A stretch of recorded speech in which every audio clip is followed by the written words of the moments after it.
Well, let's take you back to our commentary team then in situ at the CBS Arena, Courtney Sweetman-Kirk and Adam Bridge, and talk on the visiting team then. And Courtney, let's talk about Leicester in the sense that, you know, before the season started, they would have been picked as one of a few teams that would have been seen as automatic certainties to go back up. That hasn't quite worked out for Martí Cifuentes and his team. Can you put your finger on why they have been so inconsistent? I think there is maybe a hangover from the Premier League. I certainly think it's that, and maybe an element of more than one player that probably thinks that they don't deserve right now to be in the Championship, or at least deserve to be in the Premier League. So I think that mentality obviously very much quickly needs to change, because you know it's quite easy to get swallowed up into the EFL. You know, you have that assumption that the Premier League team going down can compete, but you know, that sort of coupled with the impending points deduction that potentially is going to come at some point. I do think there's an element of a lot of the players, to be honest, just feeling sorry for themselves, and don't have the belief that they should be there, and instead of pulling themselves up and pulling the socks up and going to graft. I think there's been too much of that feeling of they shouldn't be there, and then also maybe internally, you know, in terms of me looking down the squad, and Winks has not been in and about. Obviously, Wout Faes has, you know, he's gone. So I think there's been some internal issues, let's say, at the club, and maybe it's certainly not a happy camp. Let's put it that way. That being said, Jordan James is quite integral, it feels, to this Leicester team right now. In his last 12 games, he's scored 6. Very important to this Leicester team, who, even though they are consistent, aren't that far off the playoffs. No, they're not, and that's due to the quality that they've got. I did the game against West Brom where they scored that last-minute winner for Tarwu, and that's the difference maybe between Leicester City coming down from the Premier League and the quality they possess compared to some of the other teams in the Championship. Even when they're not playing well, they have match winners throughout the squad, and there's that ability to maybe turn it on at certain times, and that's why that, you know, that they're still in with a massive shout of being promoted. But going back to Jordan James, I like him. He's a great player. He's the one that's always consistent. He's always a 7 out of 10 in terms of, you know, just the ability to play, but a 10 out of 10 for effort, add in the goals. And obviously it's such a shame for Leicester City that he's on loan, and let's be honest, he probably won't be there next season for a multitude of reasons, more so for the fact that he's played so well in a team, and he's been so consistent in a team that's been so inconsistent. Whether he goes home to his parent club and stays there, or whether actually he tracks Premier League suitors, which I think he will not be a Leicester City player next season, unfortunately. So, you know, but he has been brilliant. He's been a joy to watch. With Leicester, they're 12th, but just 4 points off that all-important top 6. From what you've seen of them, and maybe what's more to come, can you see them realistically at least getting a playoff spot? Yeah, I can, because, as I mentioned, the quality that they possess throughout this squad. You know, you look at the likes of Ricardo Pereira, De Cordova-Reid that have played consistently in the Premier League. As I mentioned, for Tarwu, he's frustrating because he sort of does it almost when he fancies. But he's Premier League quality, and that's why his name has been floated around with Premier League sides in January, and then potentially, you know, holding on to him is so important for Leicester to get that playoff place. But the quality is there. It's the willingness that worries me about this side. OK, well, look, the teams have made their way out. Just as a reminder, on Talksport right now, the Manchester derby is about to get underway for Michael Carrick's first game back in charge as the interim boss. United against City, then just swipe across the Talksport app to listen into that. But let's hand you over to our commentary team for this first of 3 Championship fixtures coming away on Talksport 2. It's Coventry against Leicester. Courtney Sweetman-Kirk is alongside Adam Bridge. Thanks, Natalie. Good afternoon, everyone. 26 miles and the M69 separate these two sides, whose bitter rivalry in recent times has always had Leicester very much in the ascendancy. But now the tables have turned. 8 years ago, Coventry found themselves 6th in League Two, while Leicester were 9th in the Premier League. Now the Sky Blues are flying high, and Leicester find themselves with 28 fewer points than in their last Championship campaign. But with just 2 wins in 8, the leaders can suddenly feel the breaths of Middlesbrough and Ipswich on their necks for the first time in months. The absence of Brandon Thomas Asante has undoubtedly weakened our attacking options, which, along with Haji Wright misfiring since October, has helped the goals somewhat dry up.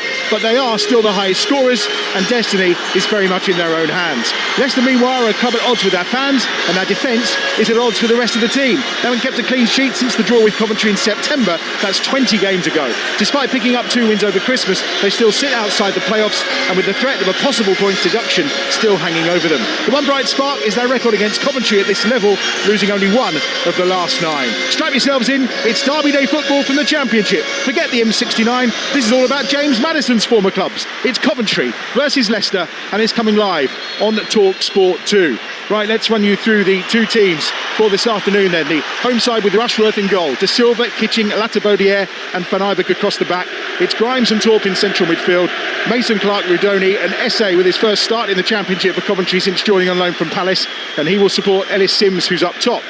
As for Leicester, Stolacic is the keeper, Pereira, Okoli, Nelson and Thomas across the back, James and Skip the 2 holding midfielders, with Fatawu on the right, Dick Cordova-Reid in the 10 and Mavididi coming in on the left-hand side. Jordan Ayew is up top. A reminder, Thomas Asante is back for Coventry from injury on the bench, and Samare returns as well for Leicester City. He's been absent since the 29th of November.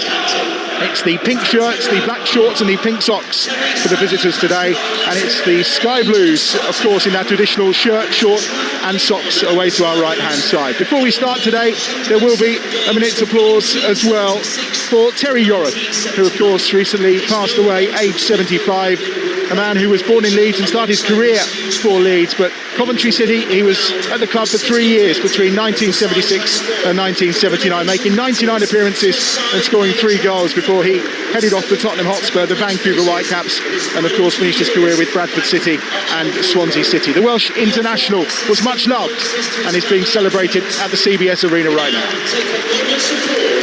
As we remember Terry, which will end at the sound of the referee's whistle.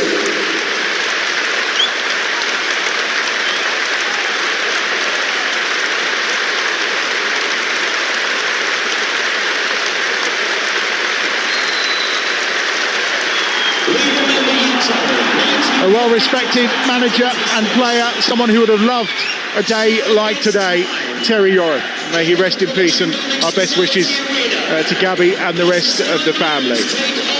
The blue skies have gone, the clouds have gathered over the CBS Arena. It's the perfect atmosphere, there isn't a spare seat in the house for the derby. And Courtney Sweetman-Kirk, where will this game be won today? It's about quality in the final third. As always, it's about the game in both boxes, but I just feel Coventry start well, score goals to the ability that we've seen earlier in the season, and they will overrun this Leicester City side. But one thing they will have to do to beat this Leicester City side is keep Jordan James quiet. He's been fantastic. He has been the most consistent player in a Leicester shirt this season. So if they keep him quiet and put a couple of goals in the back of the net, and I think it's Coventry's day, and a big 3 points for them at home. And it is Leicester City who will get us underway in what is a terrific atmosphere at the CBS Arena. It's a derby choice for you this lunchtime. The Manchester Derby on Talksport, exclusively live on game day right now. But here on Talksport 2, your home of the EFL, it is a bitter rivalry which does stretch along the M69, which does almost link the 2 cities together. And it is the Blues of Coventry who are attacking the goal away to our left-hand side in this opening 45 minutes, looking to get back to winning ways. 3 games on the bounce without a victory, 1 draw and 2 defeats, of course. They've never gone 4 under Frank Lampard without a victory. He's done such good work since he arrived, and they were in such a commanding position at the top of that Championship table. There is a gap of 8 points to third place Ipswich, who do have a game in hand, and obviously after this game here, they are also kicking off early today at home against Blackburn. We'll keep you posted on that one, as well as the game between Watford and Millwall too. Here's an early throw for Leicester, and they've gone for launching it into the Coventry penalty area. They're obviously missing Bobby Thomas today, who's been there throughout the campaign, inspirational at the heart of that back line for Coventry City. But he's out through suspension after that foolish slap, I think you'd probably call it, at the end of the game against Birmingham City, and they're making do without him today. Luke Thomas back in this Leicester side, gets an early ball into the box, and the shot is driven in from the edge of the penalty area by who else but Jordan James, and is comfortably saved by Rushworth away to our right hand side. Well, we're disappointed with that, James. Yes, it hits the target, but it's tame at best, and in terms of, he has bit of a throwback really from the old school in terms of box to box. He gets up and finds fantastic areas and the awareness to land on the edge of the box to strike the ball, but also he does his defensive duties really well because he's got that engine. A little pull on Jack Redoni on halfway by Oliver Skipp as he looked to try and spin off of him and away. Means it's a free kick for Coventry City. Here's Esse on that far side. First touch of the game for him. Made his debut, of course, in the FA Cup last week against Stoke City in that defeat for Coventry. I know Frank Lampard said they really wanted to progress in the competition, but there must have been a little bit of him that wasn't too troubled about getting knocked out in round 3.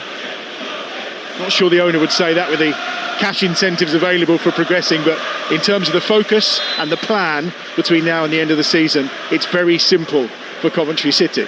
This will be a worry. Matt Grimes is over on the far side. Maybe it's just a boot issue for him, it looks. He's down just beyond halfway on the far side of the CBS arena. And Natalie mentioned it a few moments ago about the part, and obviously in the betting as well. Matt Grimes has played 57 chances created this season. Only the 2 assists though. But when you also look at the other numbers in terms of passes and touches, and the man who's won, I think he's 5th on the list when it comes to winning possession. He's absolutely pivotal to the ticking of this Coventry City side. Yeah, he is, and that's why they'll be happy to see him back up on his feet. But he's got wonderful technicality on the ball, but matched with that enthusiasm and that energy, as you say, to dispossess, to make sure he's in the right place at the right time for those interceptions, and then he's got the quality when he plays forward. Ayu's fouled by Liam Kitchen, 10 yards inside the Leicester City half. They take it very quickly with Ricardo Pereira. And on the charge here, no surprises, Jordan James. He's just being trapped all the way by Mason Clark on this near side. Goes back to halfway. Okoli's there. Back in the team again. Caleb Okoli started the last 5, having missed 7 with a shoulder problem. The Italian. And on this right-hand side, he's got a new partner as well in Ben Nelson. That Fass, of course, has departed this week. Vestergaard amongst the substitutes. There was some doubt over him today after he got injured in the cup game last week. Here's Redoni away down the left-hand side. Early ball into the box. Oh, and the attempted clearance from Nelson was just floated up in the air. He denied Ellis Sims getting a touch, but he has conceded a corner on that far side. It's a great ball from Redoni, and we know that he loves to peel into these wide areas, and he's just trying to whip it behind the back line. And when the ball's that good, even if it doesn't find a teammate, something, you might make it happen, and nearly did there with Nelson. He completely shanks the ball. It looked like for a moment it might head in that top right-hand corner. 21 goals from set pieces so far this season for the league leaders. Grimes has the corner on that far side into the 6-yard box. It's half-headed up in the air and away, but it's back in from Victor Torp, and then it's won again by Nelson at the edge of the penalty area. Breaks out on that far side towards Mavadidi. Holds the ball up really nicely under some pressure that time in the middle of the park from Latter Baudière, and then beyond halfway, Ayew on that far side. He's got Kitchen to try and get past. He doesn't. He tries to go round him on that far touchline, and in the end runs the ball into touch for a throw to Coventry City, level with the edge of their own penalty area. You mentioned the set pieces, Adam. We know that Coventry are very good at them. In terms of they've scored 21 set pieces, 9 from corners this season. In comparison, in terms of defending, Leicester are great at defending the set pieces. So you wouldn't be surprised if that's where it's potentially won and lost today, and especially we've seen a Leicester long throw, but Van Eyck as well. We know he's got a bullet of a long throw to add into the mix as well. Certainly has. We've seen 108 of them so far in the Championship this season. 6 assists as well. A number of those coming from his long throw. We mentioned the Ipswich, third in the table, are in action early today as well. They're already in front in the game at Portman Road against Blackburn. Edin Cashin, who's left Birmingham City to go to Blackburn to get some game time. Well, it's his own goal that puts Ipswich in front. And we'll keep you posted on that. Still goalless in the game between Watford and Millwall. And also goalless over on Talksport in the Premier League between Manchester United and Manchester City. It's another throw for Leicester, and it's another long throw here for Luke Thomas on that far side, midway inside the Coventry City half. Going to try and once more put the pressure on this Coventry City back line, which has only kept 3 clean sheets in the last 16 Championship games. We talked about Leicester not performing at the back, but it's dropped off as well for the league leaders. Thomas from that left-hand side. Fairly direct throw that's flicked on by Okoli and flicked behind and out of play. What will be a goal kick for Rushworth away to our right-hand side. A man who, by the way, still has the most clean sheets in the Championship this season, with 9 of those to his name. And he's been good, and I think It's not just the shot stopping, and it's similar with all modern day goalkeepers now. He's got the ability with his feet as well, and that's one of the reasons why he's such a good goalkeeper. I think he really matured in the 90 minutes that these two played at the King Power. 9 saves that day, the most he's ever had to make in a championship game, and it kept Leicester at bay, who on the day were probably the better side. And I think Frank Lampard, after about 70 minutes, was more than happy to walk out of that game with a point. That was, of course, in their unbeaten run at the start of the season. There's appeals for a handball on that far side, but the assistant not interested, and it will be a throw-in on that far touchline. Lewis Smith, by the way, the man in charge today, his 15th championship game of the season so far. But he sees no handball, neither does his assistant, and it will just be a throw for Leicester City. It's interesting you mentioned that game, Adam, because that was the sort of the start to the season. They drew to Hull, Coventry, a couple of big wins against Derby and QPR, and then 3 draws on the bounce. And after that, that's the great winning run that they went on. 6 on the bounce, 7 on the bounce, I think it was actually. Rodoni's just let that run and a play on the far side. Plenty of movement between him and Esse. Rodoni that time tucking himself on the right touchline. Esse had gone into the centre. They wanted a foul there, Leicester, but again Lewis Smith has waved that one away, and Coventry have won the ball back down this left-hand side. Luke Thomas, who was on the floor, is up and about. Mason Clark on the charge here down this left-hand side. He's got support from De Silva. De Silva is forced backwards, but it's back to Mason Clark again on this near touchline. He will then feed on this left-hand side. Kitchen's ball's a decent one into the box. Mason Clark was there. Stolacic was about to gather it up, but Skipper's nipped in, gets it clear up towards Ayew, and it's kept in by De Silva on this near side. Pumped into the Leicester penalty area. Down goes Fatawu on the floor on this near side, and in the end Pereira gets it away, but Kitchen is once more penalised for a foul on Ayew on this near touchline, 10 yards inside the Leicester City half. Bright start to this game. Yes, bright start from both sides, but Coventry may be starting to turn the screw a little bit, and I think the wide area is going to be vital today. You see there Mason Clark, and down that side Ricardo Pereira, you see is still coming back to full fitness. He's still not quite right, so I think if you can get at him. And then on the other side, I'm thinking about Luke Thomas and Nelson. I know Nelson started a bunch of games on the bounce now, but for me, he looked quite shaky against West Brom, and Hamza Chadra on that day it was spent most of the day sort of mopping up his mess. And Luke Thomas, I'm not always convinced on him. That 2 of the 3 goals when I watched against Sheffield United, he was at fault for. So I think if Esse can get down that right-hand side, I think it could really pay dividends.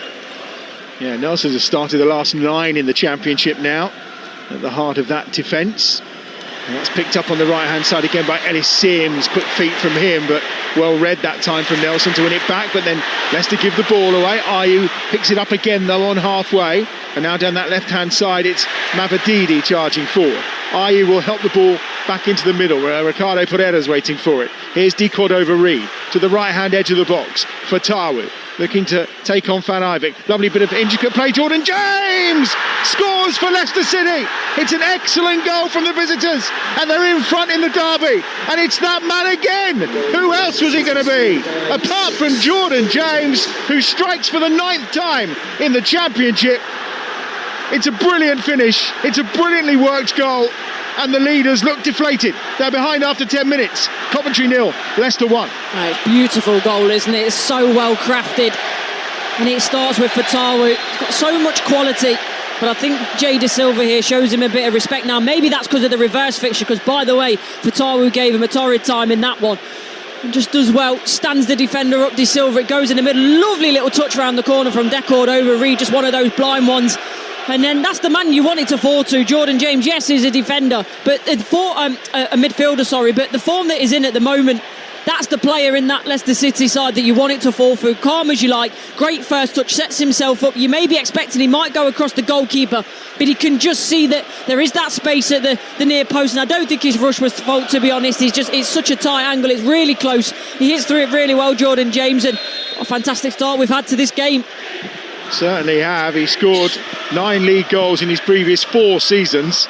He's got 9 for this Championship campaign already for Leicester City. And what a pick-up on loan he is turning out to be from Rennes.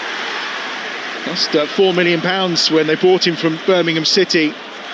And there'll be suitors, there's no doubt about that, once this loan is done. Not sure whether Leicester financially would be a suitor, but We shall see. Right, here's a throw for Coventry City. How can they respond? Van Ivik on that far side has this throw. It's level with the edge of the penalty area. He's working himself an angle to launch it in from that right-hand side, which he does. It bounces down off Okoli, and then Mavadidi's going to try and counter away here, but it's broken up by Grimes in the middle of the park. Skipping away this time is Essay on that right-hand side, edge of the penalty area. Just one trick too many. Allowed Mavadidi to get in with a challenge and clear it to halfway, where it's picked up again this time by De Silva on the charge to this left-hand side. Here's Mason Clark onto his right foot, clips an early ball in looking for Sims. Okoli's there to greet it around the penalty spot and gets it away quite comfortably. Pereira with a little touch ball to James at the edge of the box. He can just hoof it over his right shoulder and gets it out clear as far as Grimes. Taken down now by Latabodiere, who is making his first appearance here since May against Borough, only his third championship start of the season for Latabodiere from injury issues, but he's chosen ahead of Wolfenden today, and he spreads play out to that right-hand side again, where it's picked up by Van Ivik. He's got Essay in the middle, Rudoni down the line, and with a little bit of help from Torp, he finds Rudoni. Rudoni on the charge, right-hand side. Early crossing is decent. Stolacic has lost it. Again, no communication there between Nelson and Stolacic. And it looked like Nelson almost headed it out of his hands inside the 6-yard area. They've got away with that one, have Leicester, and they'll try and bring it clear from deep inside their own half. What a great start we've had to this game. The tempo, it's frenetic, and it's one of those games as a player where it's so difficult to play in because it's so chaotic, but actually for the fans you can hear it, the atmosphere, everyone's up, loving it so far. But maybe that, as I mentioned, that franticness, that little bit of chaos, you can see it in the moment there between the Leicester City goalkeeper and Nelson. Just didn't look quite set, and Nelson just looks a little bit on edge, I would say. Jack Taylor with a second goal for Ipswich early on at home against Blackburn. Ipswich 2, Blackburn 0. They're going to be closing in on Coventry if it stays like this. Now here's Mavadidi on that left-hand side. Gets to the byline. Ball at feet against Van Ivik. Mavadidi onto his right foot, then his left. Plays it into the box where Thomas arrives. Thomas tries to tee it up for Ayew, but it's cut out at the edge of the 6-yard area. They're under real pressure, the leaders here. They trail by a goal to nil. Skip gives it to, again, Pereira.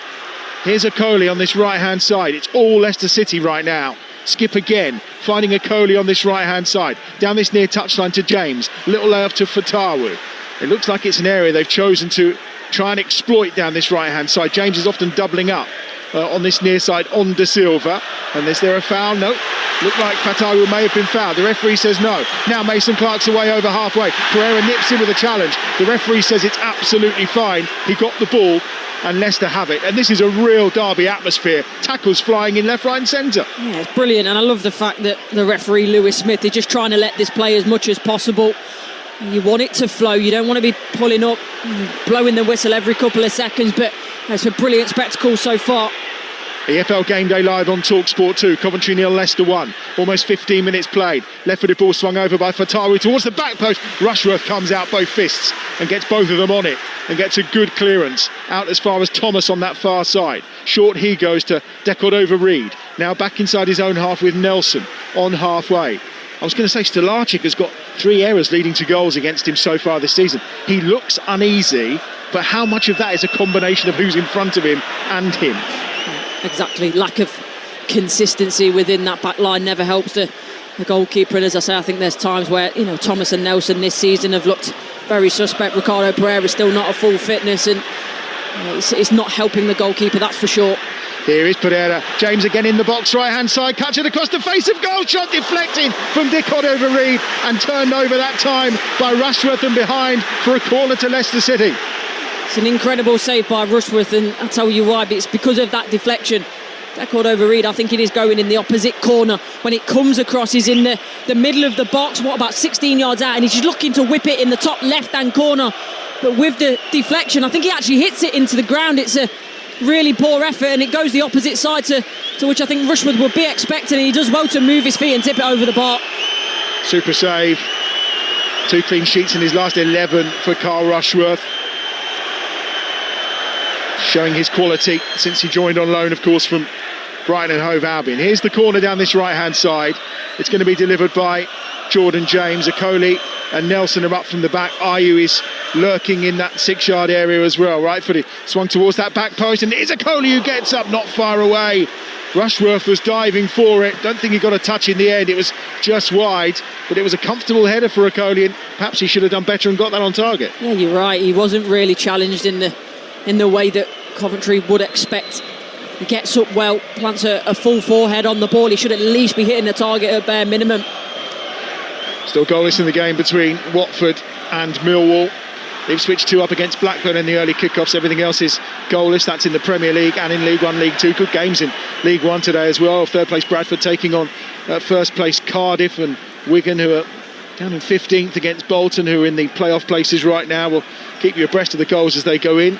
And don't forget, this afternoon, all the big games at 3 o'clock. Adrian will have those around the grounds over on Talksport. They are live from 2:30 this afternoon. And as I say, that Cardiff have the lead at Bradford in League 1. David Turnbull, the goal scorer for the Bluebirds. 17 and a half minutes played here. Jordan James is the goal scorer here for Leicester City, who lead Coventry City by a 0-0. On Talksport 2, your home of the EFL. Up towards halfway and kicked forward by Van Ivik, who's on the floor as he manages to do that. Goes into touch on the far side, and Leicester will have the throw midway inside their own half. Marti Cifuentes will be very happy with the way they've imposed themselves on this game. Yeah, and the big thing for me is the intensity. I think that's what has very much been lacking from Leicester City this season, the intensity that they've shown within games, and today they've got it in spades, and the argument is it shouldn't take a derby day to find that, but it's been an excellent start, and now even more so. I think the first 10 minutes were frantic, and you could argue the toss in terms of who was dominating for both teams, but very much since the goal, Leicester City are the better side, spending more time in that Coventry half, and so far Coventry haven't got an answer for it. And they're struggling to deal with these long throws, and here comes another one from Luke Thomas on that left-hand side. No surprise that Jake Bidwell is out warming up.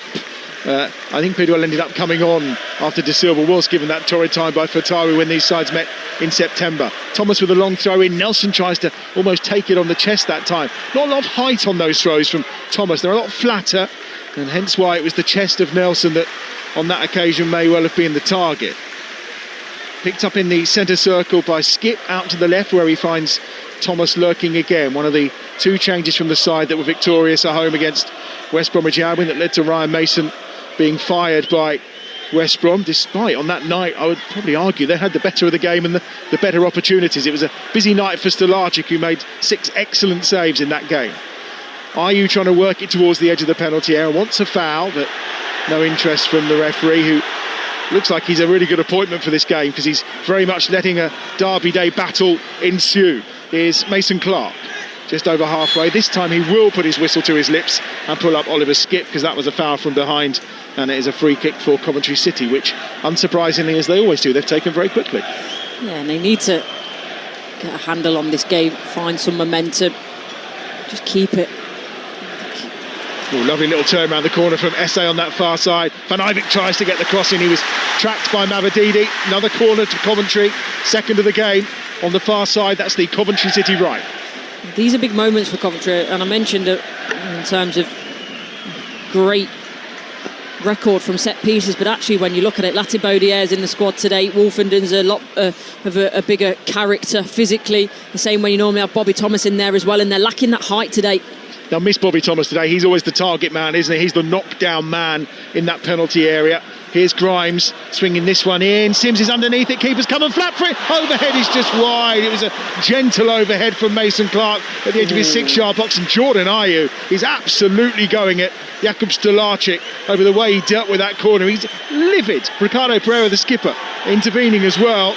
And it will be a goal kick, but they're not happy in the Leicester ranks. No, and I get it's frustrated, but that's just airing on a little bit too much for me.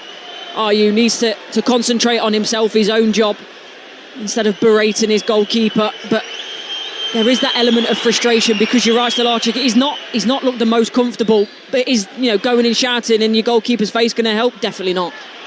Well, I mentioned in my opening piece today that the defence was very much at odds with the rest of the team. That appears to be very true.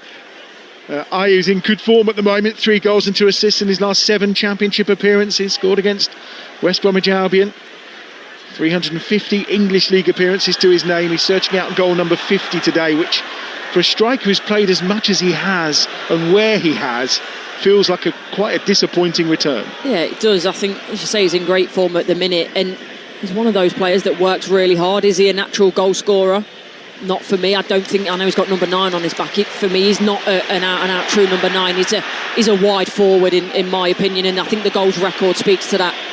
Talking of wide forwards, here's one for Coventry City. It's Mason Clark who's actually taking him inside from this left-hand side to the right, where he picks out Van Ivik. Forward he goes on that far side to Essay, who gets past Thomas. Essay on the charge towards the edge of the penalty area. Again, he's just almost gone into a cul-de-sac. He's spun round a couple of times. He's managed to get the ball out to Van Ivik on that far side, but they've got it back, Leicester, courtesy of Thomas and Mavididi. The deflected clearance, though, falls to Rudoni at the edge of the penalty area, and it's poked away by Nelson and by Thomas on that far side for a throw by the corner flag for Coventry City. Yes, he does the hard bit. He gets past Thomas and then his touch lets him down. He's got to drive into the box and commit players, but this is a brilliant opportunity with Van Ivik on the ball. He's got the ball in his hands.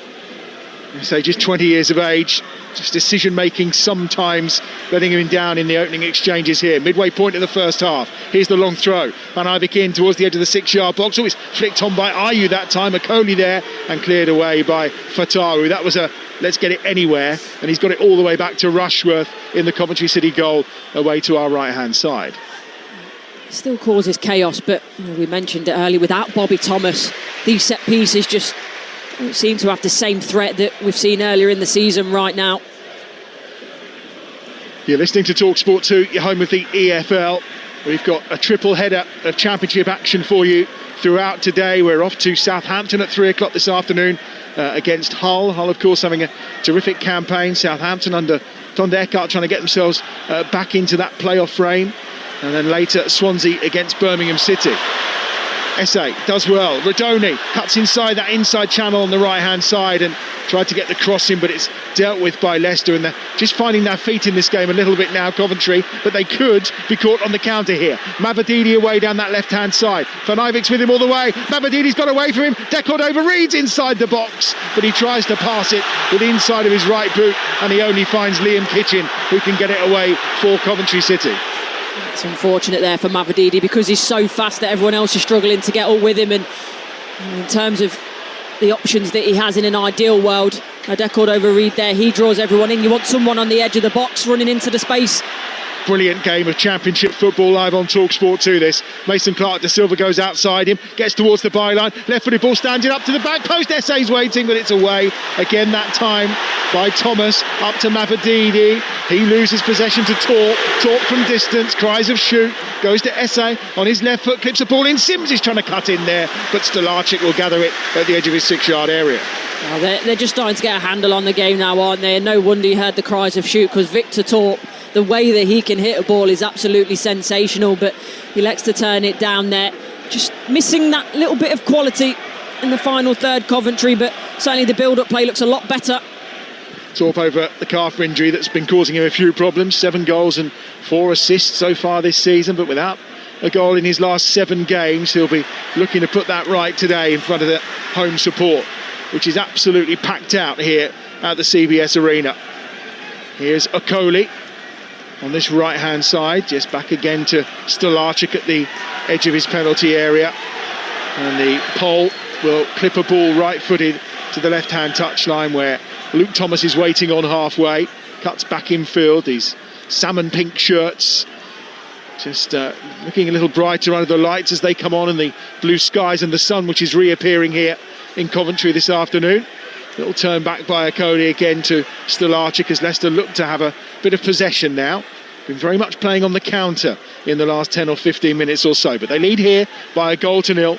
Jordan James with his 9th championship goal of the season, putting Leicester in front early on, and here he is again down the right-hand side. It's opened up here for him, right-footed ball across the box, and it just evades Ayew and then comes out at the edge of the penalty area. Torp's there with a toe in, and now Rodoni on that right-hand side. He's got Skip closing him down. Rodoni, though, ball at feet, looks to cut inside, checks where the support is, and it's coming from Mason Clark, left edge of the penalty area, who's got away from Okoli, tries to spin down the line, but Okoli stuck to his task well. Infield it goes from De Silva again to Mason Clark on his right foot, thinks about shooting. 1-2 with Essay, still going Mason Clark, edge of the penalty area. Essay's shot is blocked by Decordova-Reid at the edge of the penalty area, and now it's pushed out wide again to Van Ivik. Here's Latabodiere Back once more to Kitching, queuing up here the blue shirts in and around the Leicester City penalty area, but it's a poor ball in that's headed down by Luke Thomas and away by Mavididi, and Decordova-Reid is caught that time by Latabodiere, who concedes a free kick to Leicester 10 yards inside their own half. Breathless game, absolutely breathless, and it's Coventry 0, Leicester 1. That experience there you see from Bobby Decordova-Reid is really clever. He draws Latabodiere in, make sure that he gets his body in between ball and player, and as soon as he feels the contact, he goes down, and he can feel that his team are on the wrong side of the momentum at the moment, so just having that time to take the free kick to calm down just helps Leicester City.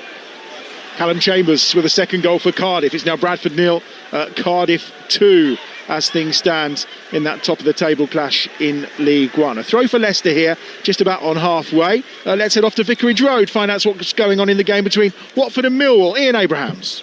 28 gone, Watford 0, Millwall 0. Millwall the better side so far with 2 good chances. Caleb Taylor header tipped over, and Femi Aziz from 25 yards just wide. Watford 0, Millwall 0. A reminder elsewhere in the Championship, Ipswich lead Blackburn by 2-0 this Saturday lunchtime, and we'll bring you Southampton against Hull from 3 o'clock today, and then Swansea against Birmingham City from 5:30. Chris Davis, of course, heading back to Wales, where he was born, the manager of Birmingham City. They will be looking to try and string some results together. You feel that's a little flick on that time from on this near side to Silva, and Ayew was chasing after it, but Rushworth, it's good goalkeeping, he was alert to the danger, and even with a slide just about keeps the ball in. Yeah, he does brilliantly well and excellent at reading the situation. So when his defenders were maybe floundering a little bit there and getting caught, he was the one that was very decisive with his actions. Still goalless as well, by the way, over on Talksport in our game day exclusive game, the Manchester Derby, starting our weekend, our 250th commentary of the season, so this must make this 251. And down this left-hand side, it's Mason Clark, and it's a decent one so far. Left-footed ball across, takes a deflection out, comes towards Torp at the edge of the penalty area. Kitchen was thinking about it as well. Here's Latabodiere through towards the feet of Rodoni. Possession picked up at the edge of their own box, though, by Leicester, and Ayew with a clever ball out to the left-hand side. Here's Mavididi on the charge. No support, really, apart from Fatawu, who's coming on this right-hand side eventually, but Mavididi just ends up holding the ball up, and it's Ayew who comes again. And as you mentioned it earlier, the pace of Mavididi means there's very few who can keep up. Yeah, Jordan Ayew there, he didn't even try to support his teammate in terms of the run in beyond and try and get in the box, just sits behind him for the set, and probably the right idea in all fairness in this stage of the game. Don't want to lose the ball in the transition, trying to attack on the counter-attack if it's not on and you've not got the bodies. Skip tries to pick out Jordan James. The pass is read and intercepted well by Victor Torp. And then forward down this left-hand side comes the Day. Goes back towards Grimes. Rodoni's there short as well. Grimes will look and see De Silva on this left-hand side. Mason Clark has gone into a central position alongside Ellis Sims. Now it's Torp on this near touchline. There's a number of substitutes decide to warm up from both teams on this near side. It's very busy down beneath us. There's about 10, I think, or so, all warming up. And it's out wide again with Van Ivik into Rodoni, 35 yards out from goal. Lovely ball spread out to this left-hand side. Here's Jay De Silva, attempted crosses, half blocked by Pereira. De Silva will keep it alive as he finds Grimes, who's closed down by Ayew. And then De Silva is shut down by Fatawu. It's back to Kitching inside the centre circle. Sky Blues on the charge again here towards the edge of the penalty area, just working it from side to side. Van Ivik into Esse. Little layoff from him was heading the way of Ayew, but it's better from Torp, who then just says, will you calm it down in the middle of the park. It's all very frantic from Coventry City. Lovely switch of play out to this left-hand side. De Silva, measured crosses in. Little flick that time from Mason Clark is just wide of the left-hand upright. He did nothing but try to guide it. The pace was all there from De Silva's cross, but he just couldn't divert it on target. And it's a goal kick for Leicester. It's brilliant, and that's more of a way for Coventry to get into the game, because we know that De Silva, he loves coming forward, as both the full-backs do for Coventry, but very much on that side as well. Fataru's the one that's less likely to track back with his runner, and you see it there. Sort of the ball drops to De Silva, and Fataru's 10-15 yards away, so Coventry have to do that more. Here's Pereira on this right-hand side. Game being played at a frantic pace. There's a foul there from Kitchen, on Kitchen, should I say, from Ayew at the edge of the Coventry City penalty area. So a reminder, as things stand, Watford 0, Millwall 0, Ipswich 2, Blackburn 0, Manchester United 0, Manchester City 0. There are three live games in the top two divisions at this moment in time, alongside the game here at the CBS Arena, where it remains Coventry 0, Leicester City 1. Torp, that pass was easily read by Skip on this near side, out for a throw, midway inside their own half for Leicester City, and that'll be taken on this near side by Pereira. We've got more live football for you coming up in the week. Monday night we're back in Premier League action at 8 o'clock as Brighton take on Bournemouth. That's live on Talksport 2, all the build up from 7 o'clock. On Tuesday night we've got a triple bout of Champions League action for you. Bodo Glimt against Man City, that's live at 5:45 here on Talksport 2. Spurs against Dortmund is on Talksport from 8 o'clock that evening, and then Inter against Arsenal is on Talksport 2 from 8 o'clock as well, before more Champions League action on Wednesday night. Marseille against Liverpool is on Talksport. Newcastle against PSV is live on Talksport 2. All part of the 500 games we're bringing you this season, as Decord over Reed inside the centre circle. Well, look, he's tried to catch Rushworth out. I don't think Rushworth was actually that far out of his goal line, and Decord over Reed has put it about 10 yards wide. You know, it was really funny as well, because sort of 5 seconds earlier he's brought the ball down with his chest, he's played it to a teammate with the outside of his foot, and I sat there and thought Decord over Reed, he's played really well today, and then he does that. But you're right, I don't even mind trying it and getting it wrong if Rushworth is on the edge of the box, but he was sort of probably on the penalty spot, maybe a bit closer to his goal. I don't understand what Decord over Reed saw there. Early ball forward from Grimes is looped in the air. The header's won by Okoli. De Silva will have the throw on this near side for Coventry City. 12 minutes remaining in this first half. Leicester still have the lead. James, the goal scorer. Remember 2 years ago in January when these sides met here, Leicester had the lead up until 11 minutes from time when Coventry scored 3 goals, although Fatawu was sent off that day, and they did play with 10 men for the whole of the second half. Here's Rodoni with a shot from the edge of the penalty area. There was a little run prior. He was unchallenged, but Skip maybe just did enough to put him off as he hit his shot from the edge of the penalty area, and it dribbles wide of Stalacic's right-hand post. These are more positive signs for Coventry City. They're getting in the Leicester City defensive third now with more frequency and more quality. Still not found the back of the net, but Leicester now just starting to show that a little bit that they are under pressure.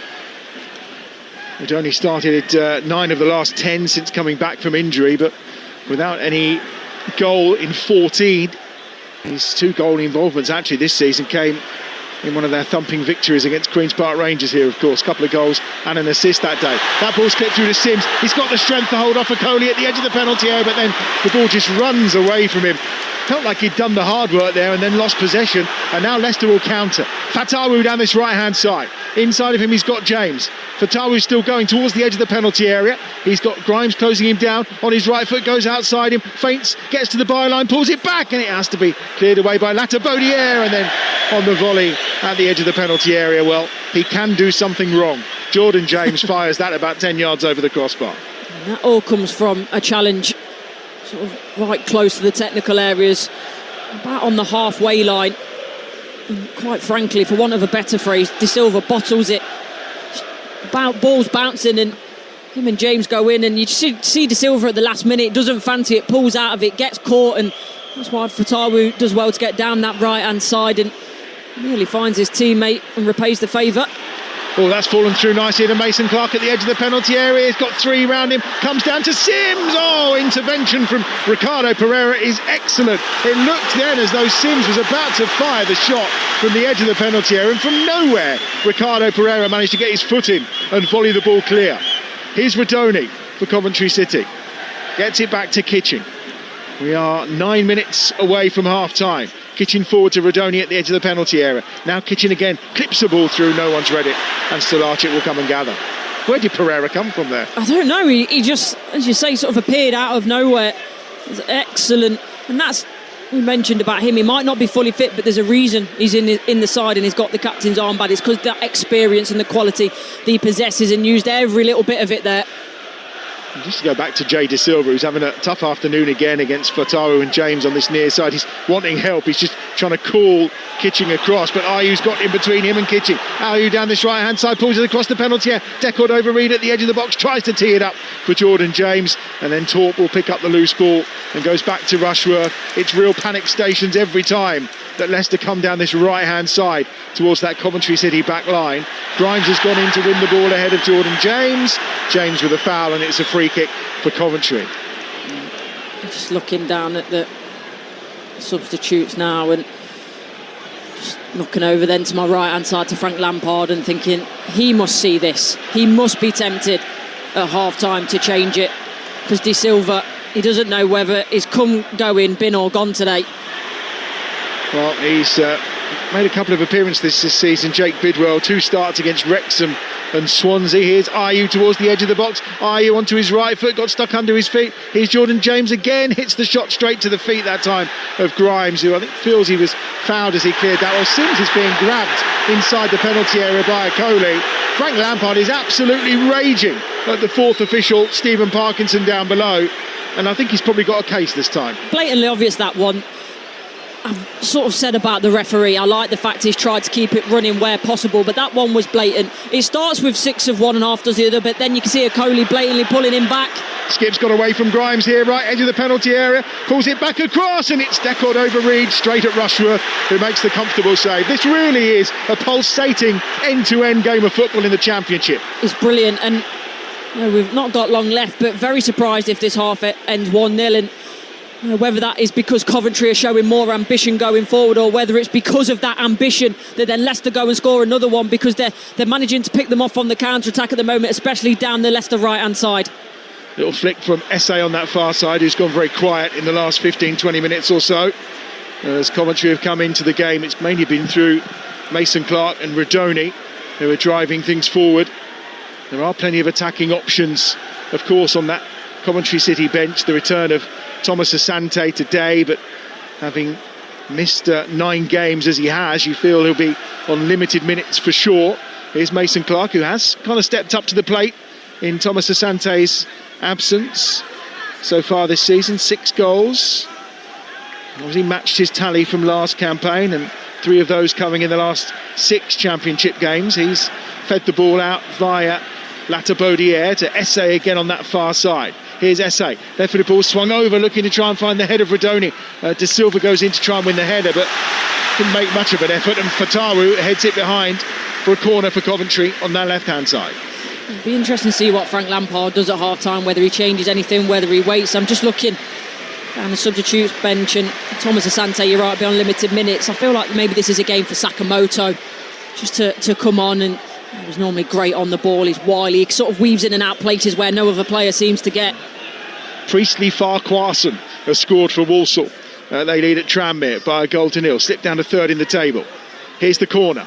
Swung over right-footed. It finds the head of Ayew at the near post. Oh, there's a bundle of pink bodies. Fatawu being one of those, and Pereira all down inside the penalty area again.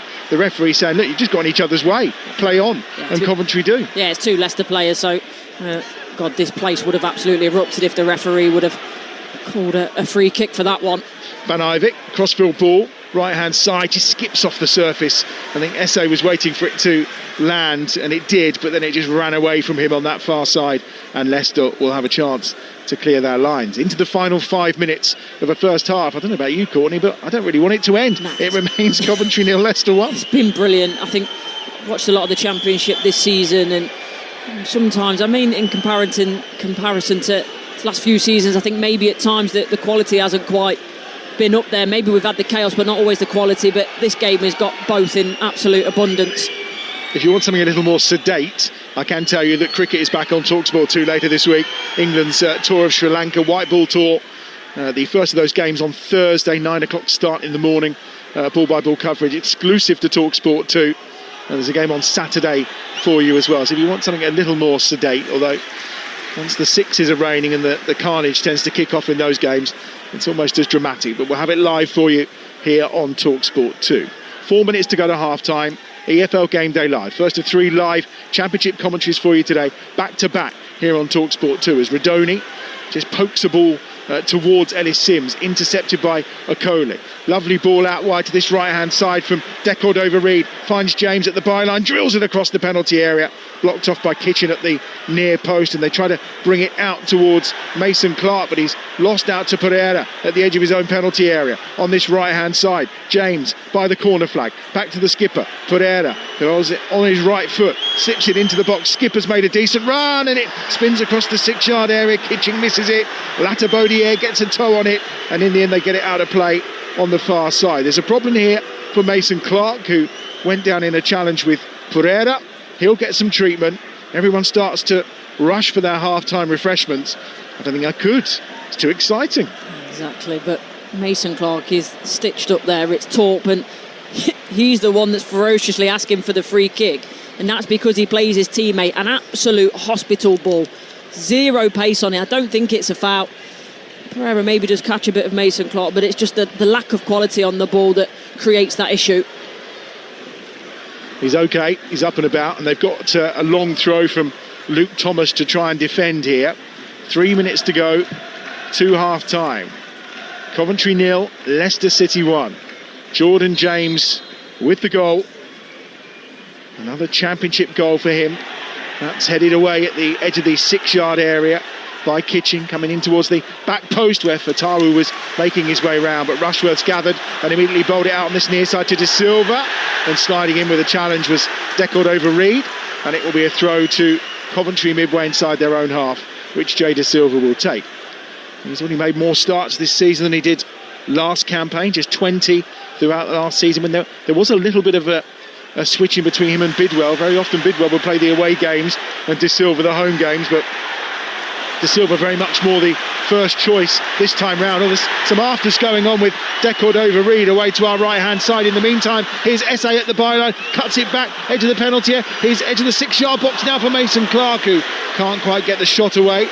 And now here's Grimes, who hits one right-footed and just bends away over the top of the bar. Victor Torp and Decordova-Reid were at it in the penalty in the half away to our right-hand side, and I don't think Lewis Smith is going to say or do anything about it. No, he's not. He's just gone up to both players and had a bit of a word. I don't know how much of it has been seen by the fourth official or the assistant who was the aggressor in the situation. But going back to that chance for Coventry there, Mason Clark has to do better.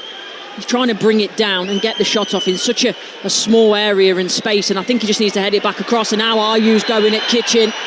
No need for it. He's trying to lean his head in. He's trying to just, I think, lean into Kitchen, maybe try and get Kitchen to lean back, but it's ridiculous. Well, the referees let a lot go in this game in terms of the physicality and challenges, which we've applauded him for. Maybe just as we reach half-time, he's having a word with the captains, that's for sure. And Ayu's being spoken to. Grimes went over and then was departing, and it was, I think, Kitching in the end who got the talking to. So both just told to cut it out, otherwise I'm sure we'll be seeing a yellow card just to maybe calm the affair a little. But it's been terrific entertainment so far, and Leicester have the advantage, and they have the ball with Stolarczyk, who will deliver the goal kick away to our left-hand side, right-footed, launching it over halfway. No surprise, Ayu's on the floor, Kitchen's the player that put him there, and then De Silva goes in, Ayu with a challenge. Mason Clark just goes back towards Kitchen. Ayu is chasing after him, but it's at the feet of Rushworth, and left-footed he'll play it out to that right-hand side. We are into one added minute at the end of this first half. Essay will switch play to this left-hand side. Mason Clark takes it down. He's got De Silva with him, gets the better of Fatawu this time, cuts infield, gets away from James, clips it to the far side, looking for Essay at the edge of the penalty area, but Luke Thomas read it, volleys it clear. Into the final minute then, the added minute at the end of this first half. Leicester still with the advantage. It's Grimes over halfway. Now on this left-hand side, he's looking for a run, which doesn't come. De Silva then will play it on to Sims. Oh, Sims does well. He's held there, that time by Nelson. Referee's played the advantage, you feel. Rodoni at the byline, tries to clip a ball over. That's going to go out of play on this near side. No, it's kept in by Pereira, and it's cleared away. And there's rage around as Ayu's gone down again in another battle with Kitching on this near side. Here's Radoni and De Silva, final few seconds of this first half. Grimes needs to load this now if Coventry want to get level before half-time. It's away by Nelson, and it's Mavididi who will now go on the charge towards halfway. The challenge from Van Ivik is blown up by the referee. Van Ivik waves his arm, and I think Lewis Smith says, actually, we'll call a halt to proceedings just there.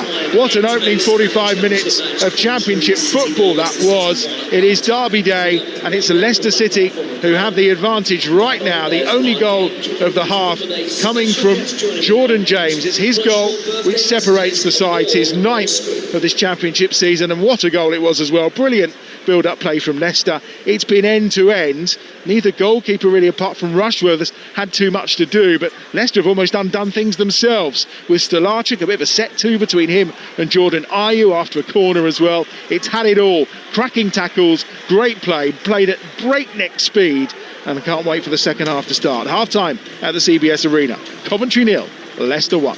Yes, a derby that's certainly lived up to all expectations so far. So let's look back on it then with Courtney Sweetman-Kirk then. And Courtney, I mean, both of you been summing it up brilliantly. You didn't want it to end. It was that kind of a game. It was so exciting and just pure drama is what we've seen.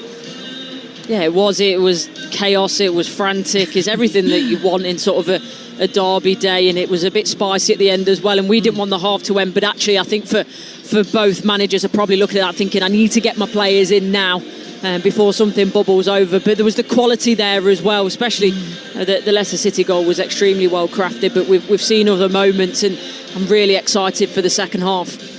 Yeah, I mean, let's talk about that goal then that separates the two sides. And as you say, it was a brilliant team effort, really, when you consider the break down the right with Abdou Fatawu, and then Bobby Decordeva-Reid's sort of turn as he neatly laid it off to Jordan James was brilliant. Yeah, it was. It was that little sort of no-look where he passes it on the turn and is almost looking the opposite way and swivels his body sort of the opposite way to where he's put the ball through. It was excellent, but Fatawu has been brilliant down that right-hand side, and he's a player that I love to watch, but I've also criticised him this season because there's elements at times where he's almost looked like he's not bothered, let's put it that way, or he's putting the effort in that we maybe expect. But today he's been completely at it. He's given Jay De Silva a torrid time down that right-hand side, and in terms of in that moment and in general today, his decision making is brilliant. He stands the defender up, he commits him, plays that little cute one to Decordeva-Reid. The weight of passes is perfect as well, so Decordeva-Reid can then play it first time round the corner, and who else do you want it to fall to at this moment for Leicester City? It's Jordan James, and he just takes his time. I think maybe lesser players you might see in that situation maybe slash at it and maybe take it on early and just maybe a lack of composure, whereas he's quite happy, even though he's under pressure, to take the first touch. And I think that commits Rushworth then. He's trying to work out what the goalkeeper's doing, and with his first touch he maybe sees that Rushworth doesn't come over to his near post as much as he thinks that he might do, and then he's just be able to very coolly slot it into that near post area. And it was very much a deserved goal, I think, for Leicester City at that point. They were starting to feel like the better team, but I suppose after that it's been more about Coventry and their reaction and try and get back into the game, but not created clear-cut opportunities. Well, I was going to say, they haven't had a single shot on target if you're looking at all the stats, which will be worrying for Frank Lampard, especially with the run of form that they're in right now. Yeah, it will, and I think Mason Clark's played really well, but without having the end product that we're expecting from him. Ellis Sims has worked extremely hard, but he's not been given the service. And I like I say, I've watched him a lot at Millwall, and obviously he's not had too much game time at Palace, but for me he's just not imposed himself on the game as yet, and I feel that's the weak side for Leicester City in terms of Luke Thomas and Nelson. I think they're there to be got at, and he's just not quite grabbed the opportunity with both hands for me.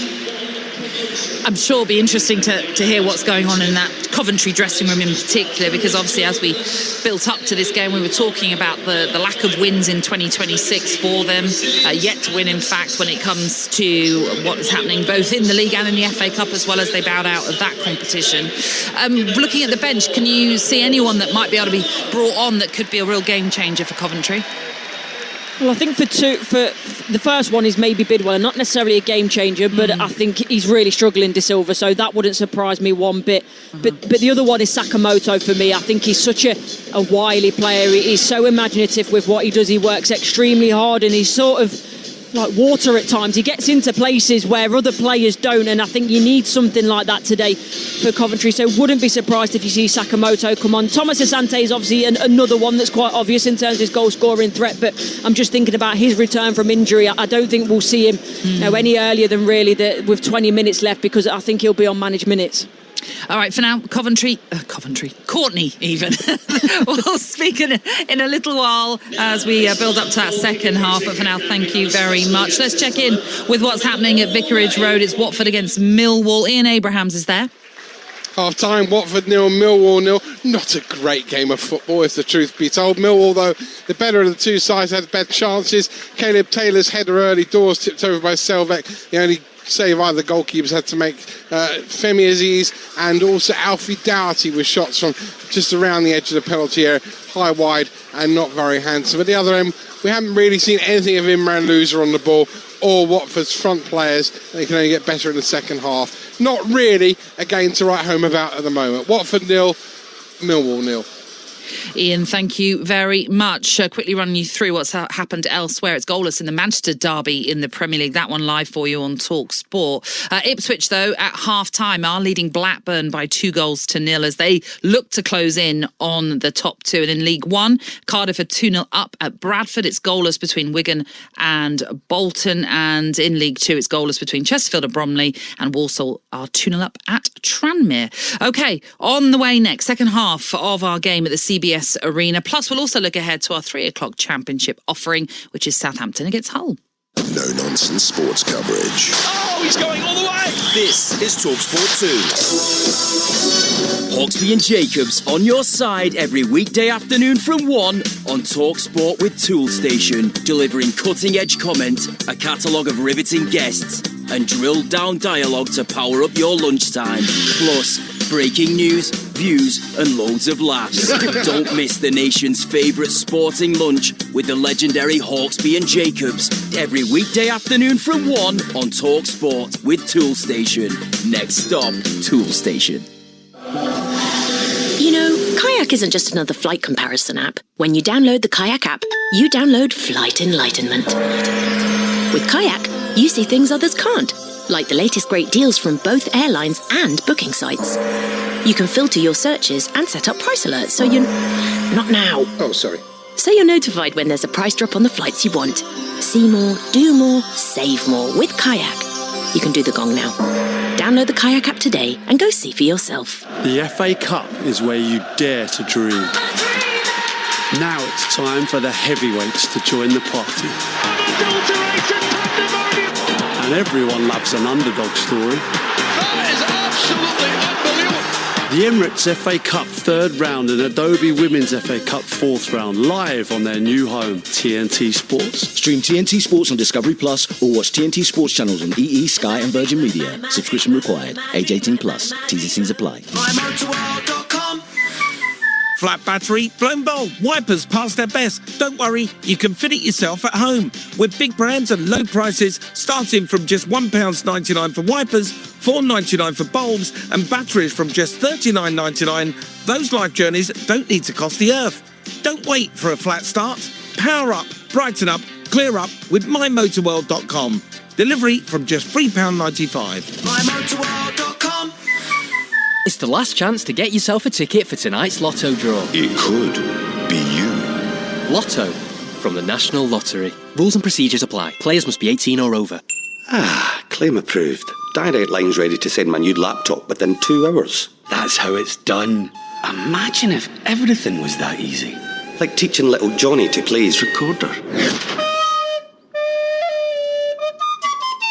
Oh my. Oh, he's a musical genius. Direct Line. That's how it's done. Theft and accidental loss claims up to £3,000. Cover limits apply. Personal possessions cover needed for items outside the home. Love sports? So do we!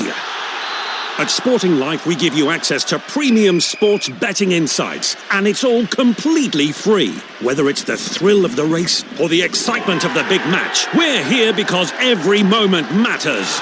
Join Sporting Life today to enhance your betting experience with in-depth analysis, exclusive content, and the latest form and stats.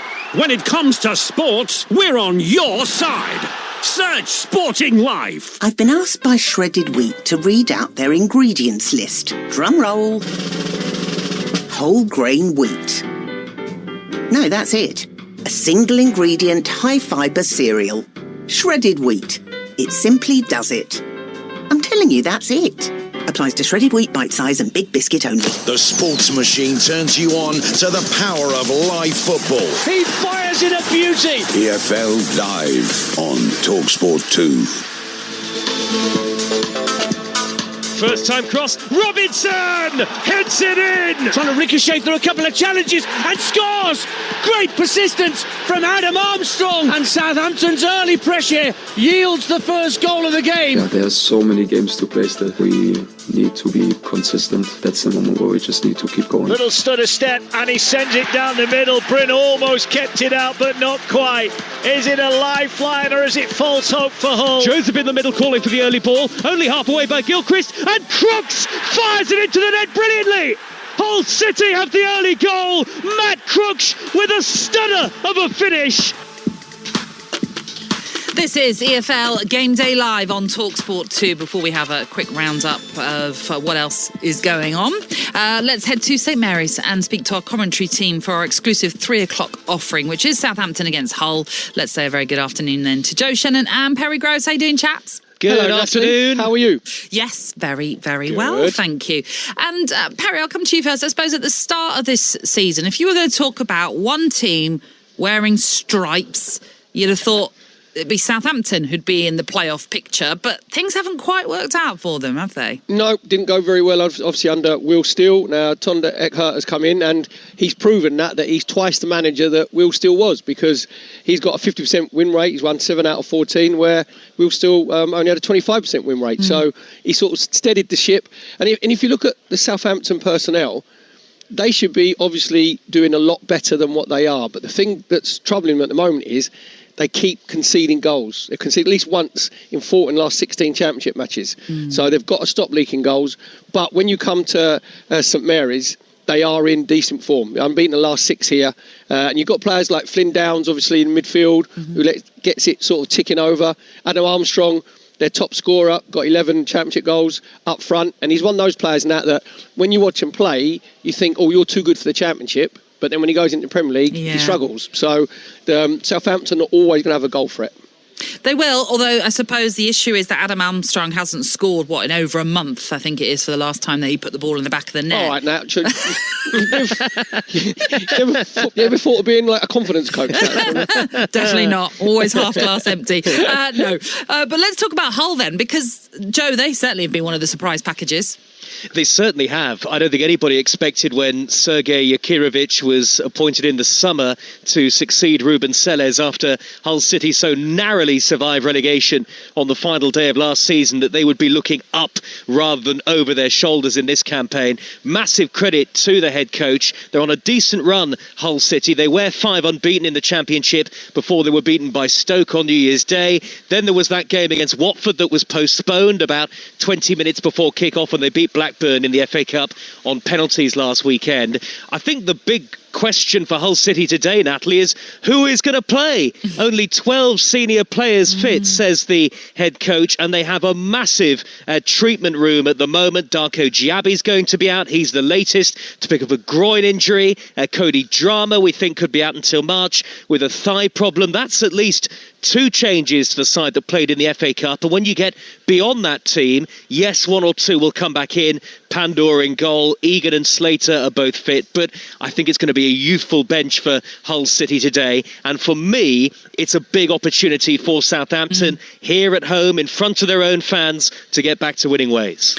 And of course, Perry, as Joe points out, this one's at home, and then in midweek they've got a home fixture as well, so really vital to take advantage of 2 home games in a row. Yeah, very much so for Southampton's point of view. It gets very emotional with me now actually coming back here down to Southampton, being an old Southampton player. Only cost them £375,000 a goal. I don't know what they're moaning for. Do you know what I mean? So I knew where that was going. but when this is forced, St Mary's, and they're rocking, the players feed off the energy, because I think there's a positivity here about Southampton and Hull's point of view. It'd be interesting to see how they go about it, because Southampton have the most possession of any team in the Championship. It's 57, just over 57% possession. So you know that they're going to try and control the ball in the game. It's whether Hull decide that they're going to go and press or going to sit back. Whether Sergej Jakirovic goes like 3-5-2 like he did against Middlesbrough, or 4-2-3-1 and goes more on the front foot. You know, it's going to be interesting. It'll be loads of intriguing little tactical battles that are going on. Well, we look forward to that, and we'll chat more to you as we build up to that game a little bit later on. But for now, thank you, Joe, and Perry as well. Let's take you back then to the CBS Arena, where Leicester lead Coventry by a 1-0. The teams are out, so let's hand you to your team. It is Courtney Sweetman-Kirk, who is alongside Adam Bridge.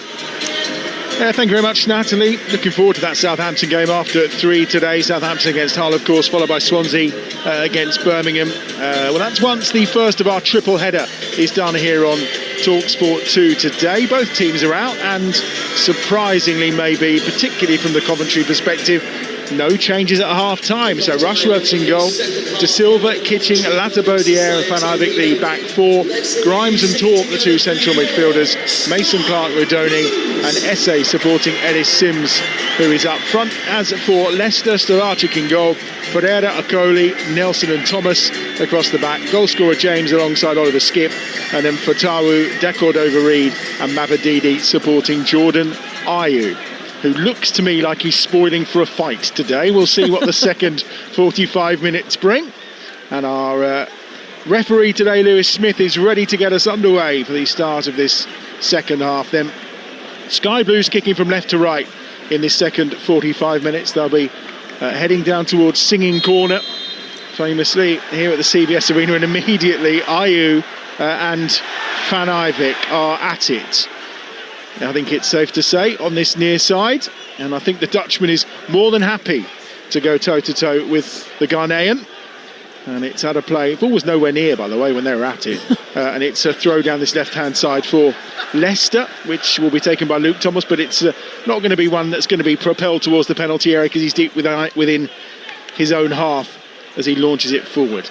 This time it goes towards Mavididi, who flattens Van Ivik on this near side as well. And it looks like the aggression that we saw at the end of the first half has been picked up at the start of the second half. Yeah, I thought it might give an opportunity for both managers to come in and calm their sides down, but if anything, just seems to have fueled the fire sitting in there in the changing rooms for 15 minutes, players coming out, and can't wait to get back to it. Makes for a wonderful spectacle for us, but can't help but feel that it's going to bubble over at some point. I think a bruising encounter will be one of the ways to describe this game when we get to the end, but full of good quality as well, particularly that Leicester goal which separates the two sides. Long ball forward this time, fairly direct from Van Ivik. The scraps picked up by Torp, helped onto Rudoni, and Mason Clark's in acres of room at the left edge of the penalty area. First touch was poor, gets it back under control, gets it back towards Rudoni, left-footed shot, and in! And they're level already!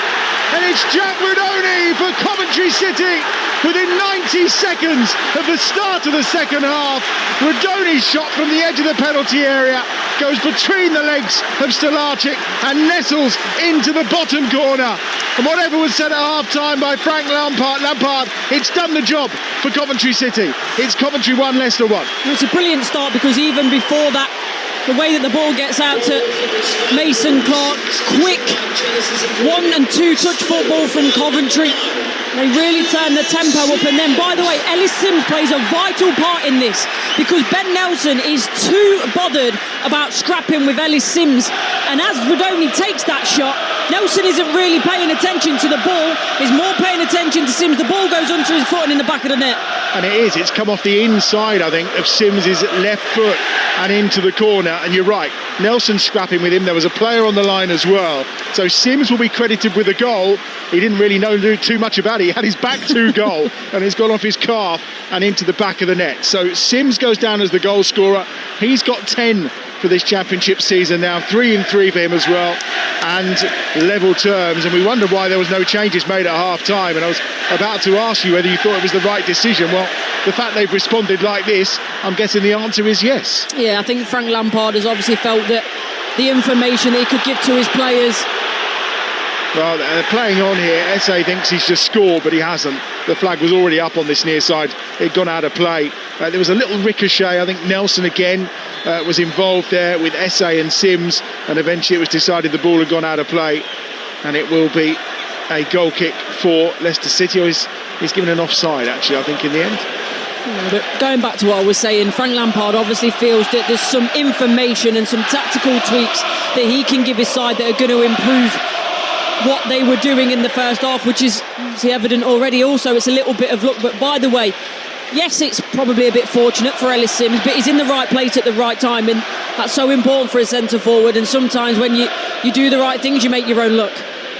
Well, he only got 6 goals last season, and he had to wait his chance, because Haji Wright had started the campaign so well. But when Ellis Sims starts games, he scores goals. That's 8 in his last 8 championship starts. And you can't really argue with those numbers. And I think Lampard would have been saying to him at the start of the season, look, we're going to need you, so just bear with me and you will get your opportunity. Yeah, and Frank Lampard knows better than anyone that it's a long season, and also that he never got too carried away when they were how many points clear earlier in the season, when they looked like they had an unassailable lead, and I think he kept everyone on a level footing, and I think that's so important for in this moment now. Thomas with a throw down this left-hand side for Leicester City, only 25 yards out from goal. It's Kitching who gets the clear header, bounces off his forehead and into touch, and now Thomas will get another opportunity to propel this ball into the penalty area. This time he's coming from level with the edge of the box, so won't need quite as much purchase. Maybe we'll be able to get a little more height. It is still quite a flatter throw though, and it's turned around the corner by Okoli with his right boot and behind. And well, I'm going to say it was a fairly pointless long throw if you're going to throw it to Okoli's feet, really, isn't it? Yeah, exactly. He's got the length on it, Thomas, but the sort of trajectory where it's so different. Van Eyck's a great example of where it's quite a lot higher than Thomas is, but it's straight as an arrow. It rockets in, whereas you're right, it's all fair and well, going down the route of these long throws if it works. But for me, it's not quite as good as it needs to be from Luke Thomas. So it's the 21st game without a clean sheet for Coventry City since they drew 0-0 back in September with Coventry at the King Power Stadium.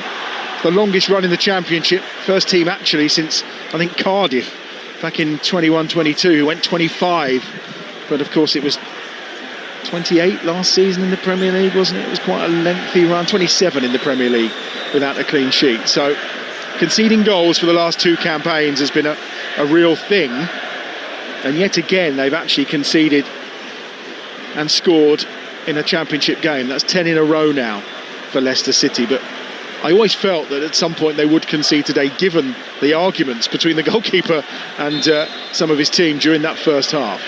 Here's a free kick for Coventry, 15 yards inside the Leicester City half. Taught with the delivery, bounces down in the box. The initial header wasn't won, I think, on that far side by Radoni. It's come out as far as De Silva, trying to get the better of Jordan James on that far side. He's done well. De Silva gets to the corner flag, gets a crossover, and it evades everybody, including Oliver Skipp, and runs out of play. That Skipp may have got a touch in the end, and it will be a throw down this right-hand side for the home team, a couple of yards from the corner flag. Well, there's no doubt, whatever Frank Lampard has said at half-time, it's worked. They've started much the better side. Leicester City barely been out their own half in the opening 7 minutes. Throw down this right-hand side for Milan Van Eyck, as we mentioned. 25th start of the season for him in the Championship, and he launches that one around the penalty spot. Kitching goes up to win a header, as does Grimes as well. It breaks on this near side towards Essay. It's kept alive that time by Latter Baudier, who was being forced backwards, and then Van Eyck will help it to Rushworth, who's midway inside his own half, and a man who's been talked about at some point to appear for his country, Carl Rushworth, has just planted that over the top of Mason Clark's head and out of play for a throw on the far side for Leicester, midway inside their own half. Lost 5 of their last 10 in the Championship, Leicester. We talk about inconsistent. I think that's probably the story. 4 wins, a draw, and 5 defeats. Oh, he slipped through here. Essay with a chance to shoot, hits the post. Powered in from the left-hand side of the penalty area. Sims will pick up the scraps. Radoni will head it goalwards, and it will be saved quite comfortably by Stelarchuk. The power on that from Essay, it's rocked the goal away to our right-hand side. I mean, the power on the shot, but first and foremost, the touch that takes it around Nelson. I think going to have to buy a ticket, Nelson, to get back in there, because he gets absolutely done. A lovely little deft touch with the outside of his foot from Esse, and just can't quite put the finishing touches on the shot. Foul there on Ayew, who's been pushed over, and he's now holding the bottom of his back, saying that he might need some treatment. No. I think the threat of having to leave the field for 30 seconds has made him realise that he's fine. And it's a free kick for Leicester inside the centre circle. We are 8.5 minutes into the second half on Derby Day at the CBS Arena. Coventry 1, Leicester 1 on Talksport 2, your home of the EFL. First of our 3 live back-to-back championship commentaries for you today on Talksport 2. I remind you, it was 0-0 at half-time over on Talksport in our game day exclusive game from the Premier League, that being a derby as well, with Manchester United taking on Man City. A couple of times Man United had the ball in the back of the net in the first half, but neither counted.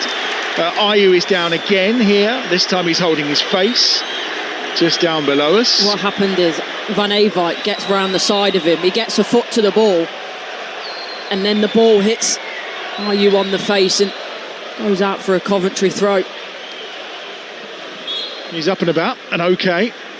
Throw down this near side, which Van Eyck will take just over halfway, short into Esse, and he just turns and try and work his way forward. Hasn't delivered much for Palace in his time there already this season, hence the loan move to Coventry being on the cards. Here is Esse again by the corner flag, wriggles inside, wants a foul, the referee says no, decided he was looking for it. Mavididi then gives it to James at the edge of the penalty area. They're playing with it here, Leicester giving it away to Rodoni at the edge of the box. Here's Torp turning, tries to get the shot away, left-footed ball over in fact to try and find Sims, but it's just above his head and out of play for a goal kick. And I mean, Leicester there playing out from the back at the edge of the penalty area when they were surrounded by blue shirts. It is madness. Yeah, it is, and listen to the noise as well. You're only adding fuel to the fire for these Coventry fans to really get behind their side. Not that they need any excuse to do that today, and I think they get lucky as well, because I think it's a foul on Esse, but you're right, he sort of plays for it, it's a foul, and if he goes down normally I think he gets the free kick, but the fact that he makes it so dramatic sort of then I think puts a bit of doubt in the mind of the referee Lewis Smith. But it's all about Coventry at the moment looking for that second goal, and Leicester look like they're struggling, they're on the ropes. Still Archie with the long clearance over halfway, but Kitchen gets up and wins the first header. Rodoni trying to chase that one down, the pressure on Pereira, who gives it all the way back to Stolarczyk. First time clearance to halfway. Ayew's beaten to it by Kitchen, helped on its way by Grimes on that far side to Mason Clark. Offside flag is up, and it will be a free kick for Leicester, 10 yards inside their own half. 11 minutes gone in the second half. Remains Ipswich 2, Blackburn 0 in one of the other 12:30 kickoffs. We'll obviously catch up with Ian Abraham shortly to find out whether we had an opening goal yet in the game between Watford and Millwall, but at the moment Ipswich will still be eating into that points gap between themselves and Coventry City. It will be down to 6 between Coventry and third if things stay as they are, and Ipswich do have a game in hand as well, so suddenly Middlesbrough and Ipswich on the tails of Coventry City, hence why they will be desperate to turn this game round in this second half. They've already pulled it level, and Mason Clark's on the charge down that left-hand side. Ayew's gone with them all the way. Fatawu comes to join in. Mason Clark's down writhing on the floor. Again, the referee not interested. Here's Jordan James, lung-busting run down that right-hand side towards the edge of the penalty. Early ball across. Decordova-Reid is arriving. It's dealt with partially by Latter-Baudier, but Luke Thomas still has it on this near side. Here is Decordova-Reid into the feet this time of Mavididi inside the penalty area. Just loses control of the ball under no real pressure from Esse that time. Here's skipped on to Decordova-Reid again inside the box.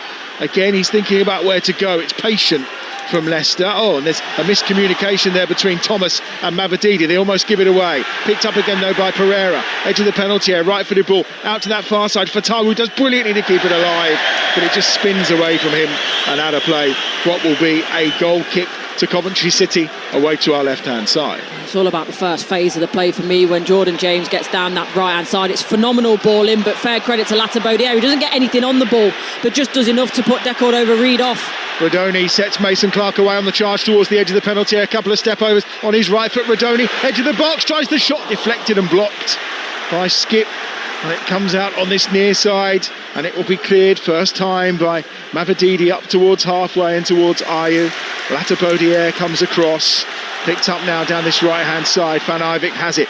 ball at feet. Just chips one through Radoni on this right-hand side towards the byline. Esse's behind him. Esse goes between two Leicester players. He goes down again. Once more, the referee not interested in the foul. Mabadidi's away. Down this left-hand side, he's got Radoni tracking him. And Grimes tries to play the little back heel to Ayew. Picked up by Torp. And Grimes will get the ball under his feet. Can't really get it under control, but no one's close enough to take advantage. And Coventry will build again down that left-hand side. It's De Silva over halfway. Listen to the crowd inside the CBS arena. Mason Clark, edge of the penalty area. Right-footed shot has Stolarczyk rolling down to his right-hand side, but not on target.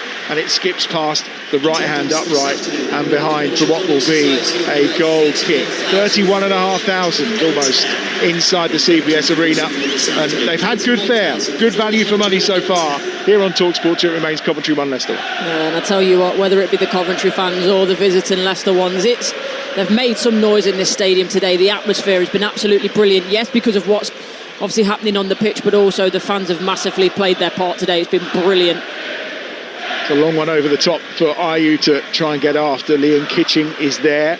He'll clear that one away. Does Kitching. The only game he's missed this season was the trip to Southampton through illness. Talking of Southampton, team news to come soon for Southampton against Hull. Our 3 o'clock kickoff this afternoon. Here's Luke Thomas, good challenge, sliding in from Esse by the corner flag on this near side. It's going to be another corner for Leicester on this left-hand side. Jordan James will come across to take it. It's really good defending now from Esse, but I do like the run from Thomas. It's that late one. Doesn't get tracked initially, but then Esse pace to burn, puts on the burners to catch up with Thomas. It's a really good challenge. This game absolutely in the balance. 1-1. Corner for James. Okoli, deckled over Reed. Ayew all at the back post. At the near post is Fatawu. It's going to be played short to him.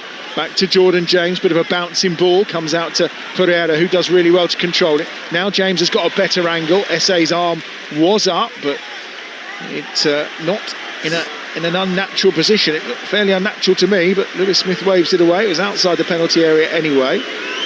And I think Jordan James just making that point to Lewis Smith, but it will be another corner down this left-hand side for Leicester. Fatawu, right hand in the air. Obviously some code. Nelson's up as well around that back post. This time James has gone in round the back of the penalty area as well. It's going to be an outswinger with the left foot of Fatawu on this near side. It is, and it's out towards Thomas, who hits it on the volley, right-footed, scuffs it into the ground. Torp gets it away from the edge of the 6-yard box, and then Mason Clark's trying to counter on this near side, but that's good from Mabadidi to keep it alive. Fatawu left-footed ball is brilliant into the 6-yard box. No one coming in though, and it spins out for a goal kick to Coventry City away to our left-hand side. 16.5 gone in the second half, and it remains 1-1. And we can get the team news from St Mary's for our second game of the day. Our live commentary from 3 this afternoon. Southampton against Hull, and here's your commentator, Joe Shannon. 7 changes from FA Cup weekend for Southampton, including a return for Finn Azaz. Goalkeeper Peretz, Harwood Bellis, Kouaji and Downs are the survivors. 5 changes for Hull City. Pandor, Egan, Slater, Joseph and Crooks come in. John Lundstrom is back on the bench. Well, Hull have managed to get a team together, which is good news. Joe will be alongside Perry Groves from 3 o'clock this afternoon. The build-up from around 2:30 once we're done here at the CBS Arena. Let's check in on the early stages elsewhere in the Championship at Vicarage Road. Watford against Millwall. Ian Abrahams is watching. Watford 0, Millwall 0, but a good start to the second half. On a half-time, we had Langstaff. He had a diving header at the beginning of the half. He put wide. Tristan Kramer's had an effort cleared off the line for Millwall. The other end, Bowler denied by a really good Max Crocombe one-on-one save. Watford 0, Millwall 0. And a reminder, in the other early kick-off in the Championship, it's still Ipswich 2, Blackburn 0. Esse has got that away from Thomas, edge of the penalty again, tries to play the ball in, but only finds the heel that time, I think, of Oliver Skipp. And now a counter's on for Leicester. It really is end-to-end stuff here at the CBS Arena right now. It remains 1-1, live on Talksport 2. Here's Ayew down this left-hand side, trying to get away from Grimes this time. He's on the charge, ball on his right foot, now on his left, at the byline. Brilliant cross from Ayew, but again, nobody is in there. I think Rushworth may have got a touch on it, and he did, and it's out for a throw on the far side to Coventry City. They're lucky to get away with one, Leicester, and turn it into attack, because I'm not sure what Luke Thomas was trying in his own half there.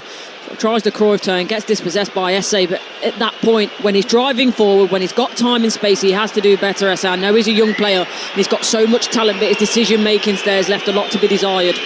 Jensen Metcalfe has pulled a goal back for Bradford in the top of the table clash in League One. Bradford 1, Cardiff 2 as things stand. Still goalless in the other game between Wigan and Bolton. Goalless between Chesterfield and leaders Bromley in League 2. But third place Walsall 2 ahead against Tranmere Rovers as things stand. Throw in on the right hand side. It's going to be a long one because Luke Thomas has gone over to take it for Leicester. Is that long? Oh, well, I think I could probably do better than that with one hand and my eyes closed. That's only got to the feet of Ellis Sims, who gets it clear for Coventry. So they'll be pushed back by about 15-20 yards there. So this time Pereira will have the responsibility of taking it. I'm not sure, maybe it's the case that Luke Thomas doesn't naturally have that long throw, but they've gone, right, who can throw the ball the longest? We need somebody, and he's got the responsibility. Yeah, and it may be Cifuentes, as you say, telling him to do that. But as this game continues and you're getting nothing from it, I think there's a point where, as players, you have to take a bit of responsibility and say, this isn't working. Throw this time to Ayew, who holds the ball up nicely. James gets it back to Skip. Now down this left-hand side, it's picked up by Thomas. And now Mavadidi on the charge. Just run out of it quite comfortably that time by Van Ivik. And it will be a throw on this near side for Leicester City, which, again, Luke Thomas is going to take. It's his natural side, this left-hand side. There's been a goal in the Premier League. I'll tell you about that in a moment. In the early game at Old Trafford, of course, as Skip does well to get away that time from the attentions of Rodoni. And once more they have it with Nelson to Okoli, edge of the centre circle. Manchester United have the lead. Brian Mbeumo's back, of course, from African Cup of Nations duty, and he's on target for Manchester United in the Manchester derby. That game live right now over on Talksport. If you have the Talksport app, then you can swipe between stations, of course, and choose which commentaries you want to listen to. There is a commentaries tab there as well. You'll need that in the coming weeks. Certainly in February we've got a week of Premier League action for you as well. We'll bring you all 10 midweek games. But Michael Carrick having the perfect start for the interim manager as they lead Man City by a 1-0. Oh, Ayew is fouled. Kitchen at the edge of the penalty area, just as he thought he was coming through to have a shot on goal. And it will be a free kick for Coventry City. OK, first change is coming. And it is the home side who blink first. And it's going to be Esse who departs, and he's going to be replaced by Sakamoto in the first of those changes. One I think certainly Courtney thought was coming. And we're also going to see Ellis Sims leave the field of play, and he's going to be replaced up front by Haji Wright. So no Brandon Thomas Asante just yet, but the first two changes for Coventry City as they go in search of victory, Courtney. Yeah, and it's an interesting one. You're always disappointed as a forward player if you score and you get off, but I sort of definitely understand the fact that Haji Wright's a different type of forward, and he'll run those centre halves in a different way than Ellis Sims will. Ellis Sims is powerful when he's on the ball and once he gets into his stride, but I think Wright's got more of that electric quote unquote pace, and Sakamoto, as I mentioned, the player I was calling for, because he's just got that little bit of quality and something different that I think can really unlock the Leicester City defence. Well, Haji Wright without a goal in the Championship since the 4th of October. He did go away then and managed to score for the USA, but hasn't scored since. Here's Ayew on the far side, level with the edge of the penalty area. He has got bodies alongside him this time towards the back post where Mavadidi was waiting, and that's a really important intervention by Van Ivik as he heads it clear. Only as far as Luke Thomas, but Mavadidi was waiting and would have taken full advantage. I think there's no doubt about that. They keep it well, Leicester, here. On halfway, Okoli into Skip. Oh, Skip's given it away, and it's picked up by Rodoni, but he does well to win it back. And then Van Ivik trying to get the better of Mavadidi, and Mavadidi fouls him in that process, and it will be a free kick for Coventry, which they've taken quickly. Here's Rodoni away down the right-hand side. Sky Blues on the charge away to our right-hand side. Rodoni, right edge of the box, crossover towards Mason Clark, who was arriving at the back post. Important intervention, Jordan James in there. Now it's De Silva to the edge of the box. Rodoni just looking to shift it from one foot to the other. Nelson's there and gets it away to Decordova-Reid. He's leaned on all over by Rodoni. Referee says play on, and the ball is taken off of his toes. Rodoni finds Sakamoto on this right-hand side, the substitute. His first touches of the game since joining the fray. Back to Kitching. And now it's Grimes down this right-hand side, in towards Rodoni, edge of the penalty area. Out wide on the right is Van Ivik. Van Ivik's just feinted to make a cross, goes back again to Grimes on his left foot, swings a dangerous ball in, just needs someone to get a touch on it, and the only touch comes from the outstretched arm of Stolarczyk, who palms it away towards the corner flag on that far side. De Silva, once more to Kitching. Kitchen plays it through into the box. Mason Clark with time and space to shoot, and he does, and he fires it well wide and over. Really good opportunity for Mason Clark to put Coventry in front, but he's missed the target. Yeah, his first touch lets him down. His body shape's right, because it's that one where your back foot in his left foot in this occasion, you want to get that, so you take the touch and then strike through with your right foot, but the touch is just too heavy, and that means he has to reshuffle his feet. The ball's underneath him, and that's why it flies over the bar. But interesting, I think Leicester at times, we like the spiciness in the battle, but I think they're getting too caught up in it in comparison to Coventry, because they're playing the ball quick, and you mentioned it, you say, shot Coventry, play it quick, and there's a couple of times now where Leicester are being caught out because they're too busy moaning. Bobby Decordova-Reid is going to depart, and Louis Page is going to come on. Decordova-Reid leaves, so this Page is on, and the other change will see Ayew depart, and we're going to see the introduction of, I think, Patson Daka. He's going to come on, a figure who, well, he's not prolific, I think that's one way to describe him. He replaces Jordan Ayew up top, and the response from Leicester, I think you're right. I think what we're not seeing, and I think we saw it when these sides met, and I saw Leicester a few times earlier in the season, there's not a lot of patient kind of quality holding the ball build-up play, which is I think what we've become associated with Leicester over the last few years. It's a bit more frantic, and you're right, they are certainly getting into a battle and playing at speed and playing forward very quickly here. Has that gone out? Yes, it has. It will be a throw on this near side for Leicester City, midway inside the Coventry City half. Mavididi, good feet from him. Page immediately into the action, cuts that one back to the edge of the box. James arrives, hits the shot first time, it's blocked by Kitching, and now it's Mavididi at the edge of the penalty area. His shot is blocked by Torp, and it's away by Rodoni.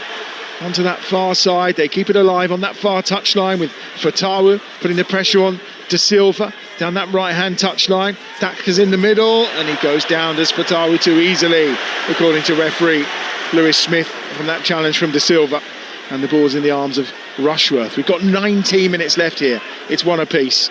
Both sides searching out a winner. Yeah, and at the moment it looks to be Coventry. They're the one that are dominating, but the way this game's gone, who knows? There will always be opportunities for Leicester, as we saw there on the break, because the way that Coventry are flooding bodies forward at the minute. But it just seems that they look the more composed side at the moment, Coventry. You mention it about Leicester. Yes, there's a time to be frantic, but you've also then got to draw it back and have the composure, and they've not quite had that today. Another change coming for Coventry. Victor Torp, we mentioned earlier, he's had a calf problem. Well, he's going to be replaced by Josh Eccles, who enters the fray down below. 150th league appearance for Coventry today. 8 goals and 10 assists in the previous 149. Well, can he add to that tally and make the difference in the derby? It remains one apiece here on Talksport 2. EFL Game Day Live still to come. Southampton against Hull and Swansea against Birmingham. That's our 5:30 kickoff. Lovely ball in. Hadji Wright with a chance. Tight angle. Stolarczyk saves with his legs. It's a delightful ball through into the penalty area, and Stolarczyk did really well to stop that. Wright had the pace. He got it on target, and it's out for a corner. Yeah, I honestly don't think there's any more that Hadji Wright can do with that. He's always stretching to try and get there. Stolarczyk, brilliant goalkeeping out on his front foot. It's not always been the most decisive in this game, but he was there. They have a corner on that far side. Going to be swung left-footed, so Grimes will be the player to deliver for Coventry City. Right in front of the singing corner, and it's going to be the head of Hadji Wright that may well be a target here, and it is the head of Hadji Wright that's found. Stolarczyk has to punch it away from under his goal line, but the flag is up for an offside right under the crossbar, and it will be a free kick for Leicester. And again, Stolarczyk called into action. this occasion delivering. And he'll have the free kick away to our right-hand side. Leicester looking to play out from the back. The away form's not been great. Lost 5 of their last 8 Championship away games. Only Southampton, Sheffield United and West Brom have conceded more goals away from home. But you counter that, they've actually scored quite a few away. Only Saints, Hull and Coventry have scored more. So at this moment in time, they're trying to balance the books on the road.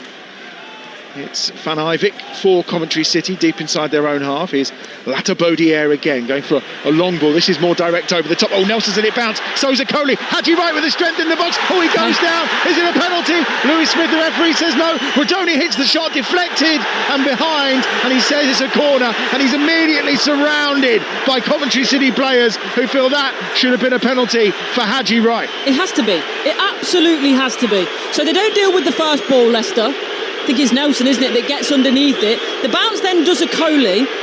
At what point in this world is Haji Wright going to go down in that position if he is not brought down? He's in the middle of the goal, it's on his left foot, he's probably 12, 14 yards out, and a Coley's all over the back of him. It just doesn't make sense. It's a penalty all day. Well, they've only had 1 penalty all season, Coventry City. They're not getting one today. Haji Wright was goal side of them both when he was... well, he hit the deck, should I say. Grimes will swing this one over. Kitchen goes up for the header. Comes out towards the edge of the penalty area. Eccles is there, just turns it away once more. And it's picked up by Van Ivik on halfway. Back with Rushworth. There's fury and rage. Lampard not happy for sure.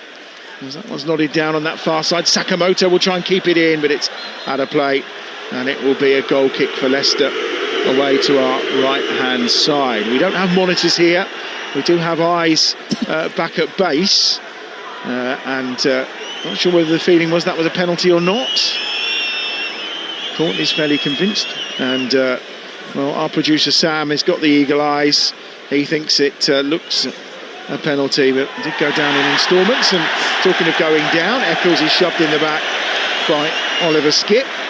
And there's been a goal at Watford at last, free in Abrahams. Watford 0, Millwall 1 with 20 minutes to go. Femi Aziz, Millwall's key player really, inside the penalty area on his left foot, 15 yards out, putting the ball into the back of the net. It's Watford 0, Millwall 1. Millwall will be in 4th place as things stand on 46 points. And if this stays like this here, Coventry will be on 53, 4 clear of Middlesbrough. And then Ipswich with a game in hand will be 2 further back on 47. Millwall then will just be 7 behind as well. It's all getting very tight. The gap between Coventry and Millwall back at the start of December was 12 points when they were in 3rd in the table. It's all concertina-ing due to the fact that Coventry have only won 2 of their last 8 games. I think Lampard will know probably this kind of run was going to come at some point. Some people say you're better off to finish the season strongly than start it strongly. I don't know where the logic is in that. Points on the board is points on the board, isn't it? Exactly, as long as you get to the ultimate goal, that's the main thing. And the ultimate goal for Coventry City is a place back in the Premier League. Not been there since the turn of the millennium, 2000, 2001. Back in the days when Craig Bellamy and Lee Carsley were gracing the field for Coventry City. Here's Skipp on halfway, finds Pereira.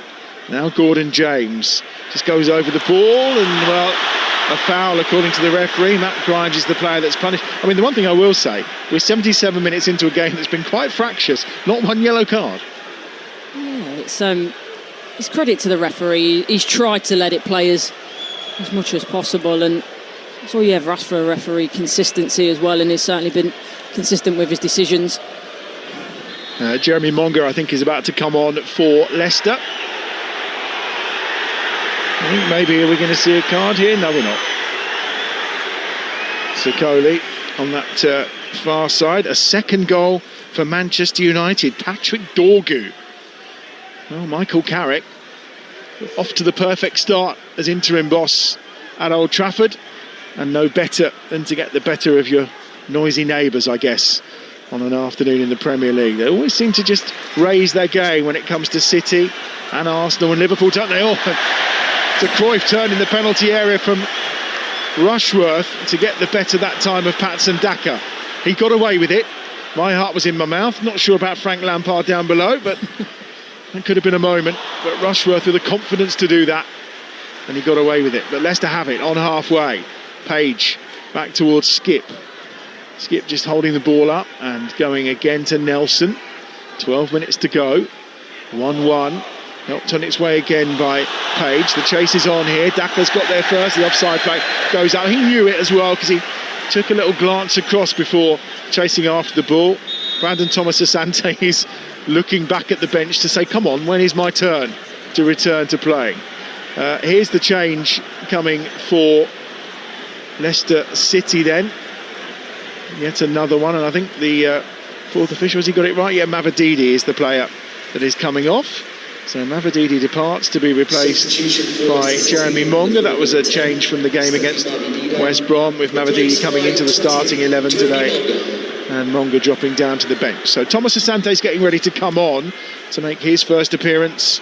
As we say, he's missed 9 games in total for Coventry City, and he'll try and be a match winner, I'm sure. Radoni on that far side against Dakota, the back of the 2 number 5s, and Dakota does well there. He's cleared it, but he's cleared it off of the advancing Radoni and out what will be a goal kick for Leicester away to our right hand side. 10.5 minutes remaining. The pace and the tempo of this game looks to have slowed a little, and it's probably understandable given the first 70 minutes were played at a real breakneck speed. Yeah, it is, and I think there's also an element of maybe Coventry trying to compose themselves and calm it down as well, and I think that always happens later in the game in terms of substitutes. The momentum of the game keeps getting halted, so I think probably now you're looking at it, we're going into the 81st minute. I think there'll probably be 5 minutes where there'll be a lull like this, and then the last 5 minutes and whatever's added, it's going to be absolute chaos again to try and find a winner for either team. Van Ivik tries to get that through to Haji Wright. Grimes is just shoved. Latabodiere goes back to Rushworth at the edge of his own penalty area. There's Kitchen, and again into the feet of Grimes, and now it's Eccles in the centre circle. Clips the ball over the top. There's going to be a bit of spin on that as Okoli heads it out, but he heads it out safely towards Pereira. And Pereira has the time and the space to just lift the ball forward to Fatawu on that far side. Grimes slides in for the challenge and misses it. Fatawu then closing in on the penalty on his left foot, and it's a great shot, and it's a terrific save from Rushworth. Not only has he managed to block the shot, but he's managed to gather the ball and immediately set Coventry City away again. It's an absolutely brilliant save. The fact that he even holds on to that is miraculous. A lot of power in it. What I will say is Fatawu probably needs to start to try to go across the goalkeeper from there, trying to find that near post high corner. Mason Clark on the far side just gets away from the first challenge, and the referee's happy with the next challenge from Okoli. Says play on, and they do. Coventry down the left-hand side. De Silva gets it across towards right, comes off Nelson. Cries of handball from the home supporters in that corner. Waved away by referee Lewis Smith. Coventry have it again on this near side with the hard-working Radoni. Gets it back this time towards the feet of Latabodiere. On this near side, the right for Coventry. Van Ivik down the line. Here's Sakamoto. Eccles goes inside the penalty area. Sakamoto just teasing towards the byline. He's closed out by 2, and in the end they get it clear. Leicester down this near touchline, and again it's going to be a charge on through the middle for Page. Page escapes 2 or 3. Those fresh legs working of the youngster, putting it out to Fatawu on that far side. Daka's in a good position, making a run. He does. Kitchen tracks him all the way. Daka gets the shot away, but it's never troubling Rushworth's goal away to our left-hand side. Well, they wanted to go quickly, but they're going to make the change first. And it will be the arrival of Thomas Asante. Radoni is the player that is going off. As Brandon Thomas Asante comes on, he will slot into that number 10 role, tucked in behind Haji Wright. And a return for Thomas Asante, whose last appearance was on the 25th of November. So he's out. He's got 10 goals to his name already, of course, this season. He actually got 8 in his last 11 appearances before injury. That's why he was such a big loss for Coventry City. Again, the referee lets it go. The home supporters feeling there was a foul there, but Mason Clark will pick up the loose ball on that left-hand side, midway inside the Leicester half. Charging forward, blocked out by Skip. Goes back towards, on that far side, De Silva. De Silva down the line. Mason Clark, good position to cross here. Cuts onto his right foot, does get the crossover. Haji Wright gets a header on it, but it's a weak one into the ground and safely into the arms of Stellaci. It's a difficult one for Haji Wright because he's coming away from it, so to try and come away from the direction of the ball and generate the power that's going to be needed to beat the goalkeeper was always going to be difficult from there. Bolton have a late goal at Wigan in League One in the 12:30 kickoffs today. Wigan 0, Bolton 1. Bolton, of course, 6th in the table, trying to just preserve that position in those playoff places. Down this left-hand side for Leicester, Luke Thomas has it. The ball to Monga is cut out, and it's now with Ben Nelson, midway inside his own half. Finds Okoli, again on that far side. Okoli goes back to Nelson on this near side, and they'll just look to play the ball out under pressure from Thomas Asante. Here's Pereira, edge of the centre circle. Now Skip inside the centre circle. To the left it goes for Thomas as Leicester look to build again. Those pink shirts down this left-hand side. Monga will be forced back inside his own half, and then Thomas will find Pereira, who's now playing more as that central midfielder, an inverted fullback, to give them that extra body in midfield. And the ball through to Jordan James is taken down comfortably in the end by Kitching, who then just gives it to Latta Bodier at the edge of his own penalty area. There were 4 pink shirts there, back against 3 sky blue ones, but they've done well here because Sakamoto was being fouled. He's kept the ball, and then Monga's challenge on Van Ivik on halfway will lead to the first yellow card of the game, and it's going to be Jeremy Monga, the substitute, who goes into the book. Because it's one of those where he's got no attempt to making the ball. Jeremy Monga is just trying to stop that Coventry attack. And its tracks, it's cynical. It is. First time the notebook's been out in this derby as we head towards the final 5 minutes. Mason Clark for Coventry City. 1 apiece on Talksport 2. Gives it short to Grimes. Grimes on that far side finds De Silva. De Silva's cross deflected up in the air. All bounces in the penalty area. Sakamoto's there, tries to take it down, gets the shot away, turned in by Haji Wright. Haji Wright on the goal line, pokes home Sakamoto's shot, and Coventry City have come from behind, and Coventry City have the lead, and it's Haji Wright. The goal drought is over from about a yard out, and the derby is heading the way of the Sky Blues. Brilliant work by Sakamoto. Haji Wright with a finish, and it's Coventry City 2, Leicester 1. They've turned the derby round. Well, he's been coming from Coventry. The pressure that they've been putting on Leicester City in the second half has been immense, and there's been little to no reaction from the visiting side. But again, it's really, really poor defending from Leicester. Sakamoto does ever so well, but what is he, 5'5"? And the way that he uses his strength, and I think it's Nelson or Thomas, one or the other, that he turns, and the defender ends up on the floor. He then gets a shot off. Brilliant. They're asking for then the offside for Haji Wright. Difficult for us to see from here, but regardless, the build up to that, yet again defensively, Leicester City was so poor, but they were pushing and pushing and pushing Coventry City, and you only felt that this was going to go one way. And now Coventry, they're in the lead, and it's about them managing these last few minutes to try and make sure they come away with 3 points today. Well, the question is, did Haji Wright need to put it over the line, or was it going in anyway? But Haji Wright on target, and now he's got the confidence. He hadn't scored since the start of October. He scored today, he's on the charge. Sakamoto on this right-hand side is bundled over by Oliver Skip, and it'll be a free kick for Coventry City on this near touchline. And Ricardo Pereira is still going at Lewis Smith, the referee. Okoli's come over as well in a fairly aggressive nature as well towards Lewis Smith. I think that's going to get Okoli a yellow card. I'd be very surprised if it doesn't. And Brandon Thomas Asante just pointing out that he's been kicked and demonstrating to the referee exactly what happened. And Lewis Smith is now needing to take control of this game before it runs a little bit wild. Listen to the noise around the CBS arena. There's the yellow card that's been shown, and I think the assistant on that far side. The issue is there's a Leicester player down inside the Coventry City half, and that is what the rage is coming for right now. And I get it, because you're trying to look after your teammate. They're, you know, unless the referee sees it properly, thinks it's a head injury, he's not at liberty to stop the game if he doesn't think it's a foul. So then getting in the referee's face, like, I've been there as a player and emotions take over, but equally, have you ever seen a referee change their decision when a player asks them to, berates them? It doesn't happen. And I think this is some of Leicester City's problem. Some of the season, but especially today. They've let the emotion get the better of them. I make that point time and time again to my lads. There's no point arguing with the referee. He is not changing his mind once he's made a decision. Listen to this noise in the CBS arena. We mentioned it is a vociferous derby between these two. There is plenty of bad blood between them. The route down the M69 in the past, as we know, has carried some rather sick banners as the journey and the main thoroughfare between the two cities.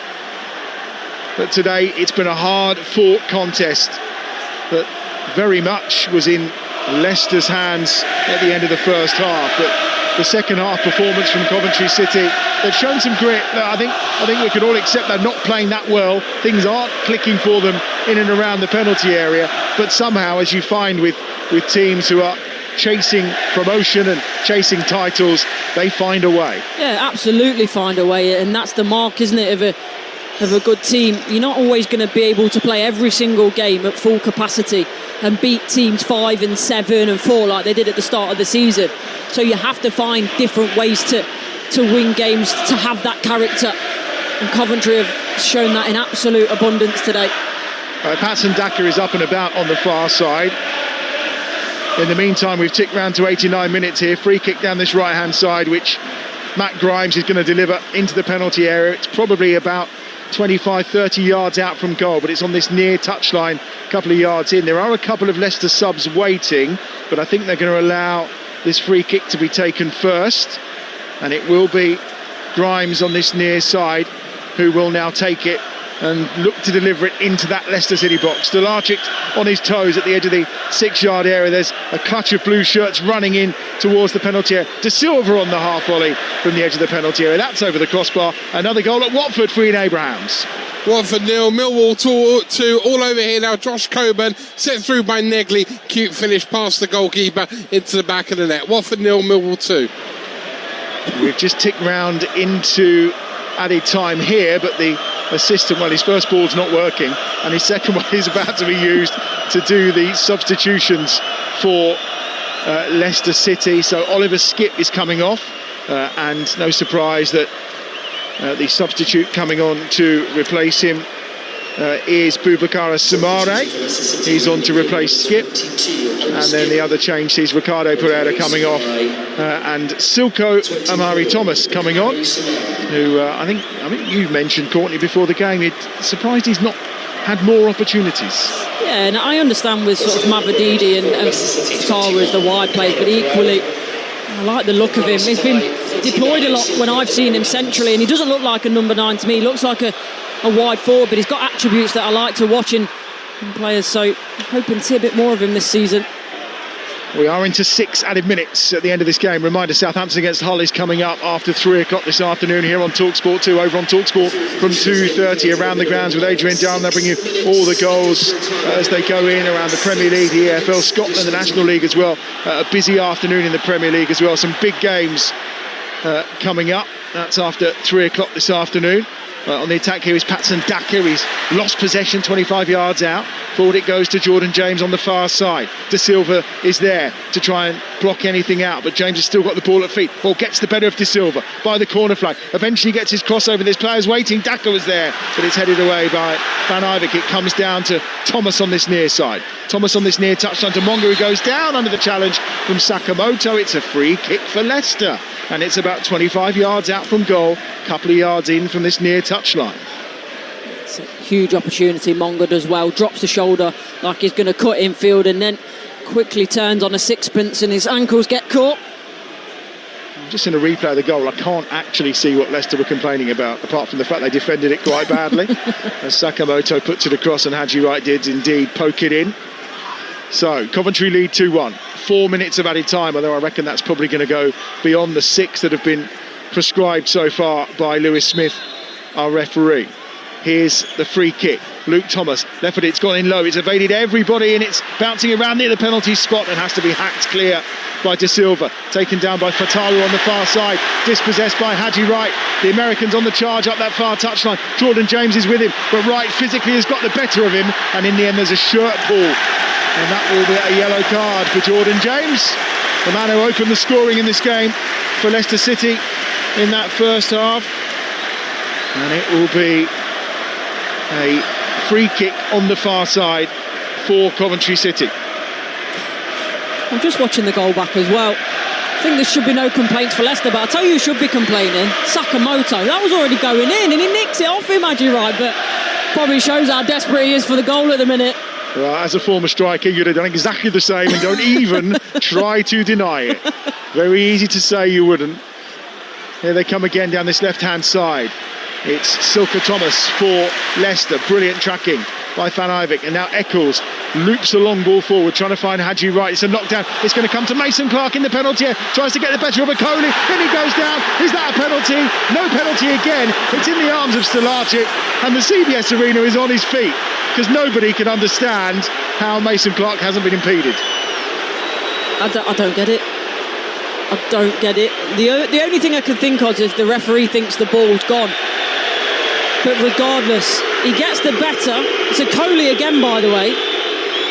And he just throws his body. I just don't get it. Oh, and there's a coming together now. And well, we're going to see this game starting to boil over. Lata Bodier has gone across. Liam Kitching is on the floor. And it's the substitute Silko Thomas who's got involved with Liam Kitching. I think the assistant on the far side has seen it all. He's just talking right now because they've got their hands to their ears. He's talking to the referee, Lewis Smith. Kitching is down on his haunches. And there's certainly been a coming together between him and Silko Thomas. Remember, Fatawu was the player that was sent off last time these sides met here in the Championship 2 years ago. And I think he's going to his top pocket. He is going to his top pocket. And I'm pretty sure that's where he keeps his red card. He's just checking on Liam Kitching first. And the referee, well, no, he's decided. And what has he decided? He's taken his time about this corner. He's calling over Silko Thomas. I think maybe it's just going to be a yellow card in this instance. He's certainly had a consultation with his assistant on the far side. Matt Grimes again has got his head in his hand saying, how on earth is that not a sending off? But it isn't. It's just a yellow card. And we've had 5 of the 6 minutes, but we haven't seen much football in those 6 minutes, I think it's fair to say. No, we haven't, but another thing that's fair to say is Coventry are the team that have kept their emotions better. And I think that's half the battle in a derby. Yes, it's about the football, but who can keep their emotions in check? And Coventry have certainly done that better. Man United did have a third goal against Man City, but that's been ruled out. Mason Mount was the goal scorer, but it's back to Manchester United 2, Manchester City 0. Ipswich are 3-0 up against Blackburn. Sammy Smodic's the goal scorer for Blackburn. Reminder, of course, it's 2-0 to Millwall as things stand. Stalacic just gathers that at the edge of his 6-yard area. Bolton have beaten Wigan this lunchtime in League One. Cardiff lead Bradford 2-1 as things stand. Tranmere got a goal back against Walsall. It's Tranmere 1, Walsall 3. All those games coming to an end in those 12:30 kickoffs. Remember, Southampton against Hull is coming up at 3 o'clock from St Mary's this afternoon. That's followed by Swansea against Birmingham. James has done well to hold off Haji Wright. He's been caught on that far side by De Silva. De Silva's going to get a yellow card. Jordan James is down kicking the floor. It's going to be a free kick for Leicester, and we've already had 6 added minutes. Yeah, it's a tough one that for James to take, because De Silva, he's just looking to thrash the ball away, gets it completely wrong and plants one right on James, and no wonder he's taken his time to get up. Well, as a boss, Frank Lampard has had 2 wins against Leicester. He scored 6 goals in 14 against them as a player, including a hat-trick. At the moment, he looks like he's about to get his 3rd win from in the dugout against Leicester City. Jordan James is up and about. He's going to take this, despite being in little discomfort and hobbling on the far side. Who knows what time we're going to finish here? There's been so little of the ball in play during these 6 added minutes. It goes to the edge of the penalty area. Daka gets the faintest of flick-ons, comes down at the left edge of the box, and it's swung in by Monga, Jeremy Monga on this near side. It's away by Haji Wright, out as far as Luke Thomas. That's surrounding the edge of the penalty area. And now it's the other Thomas, Silko Thomas, who's got the ball at feet.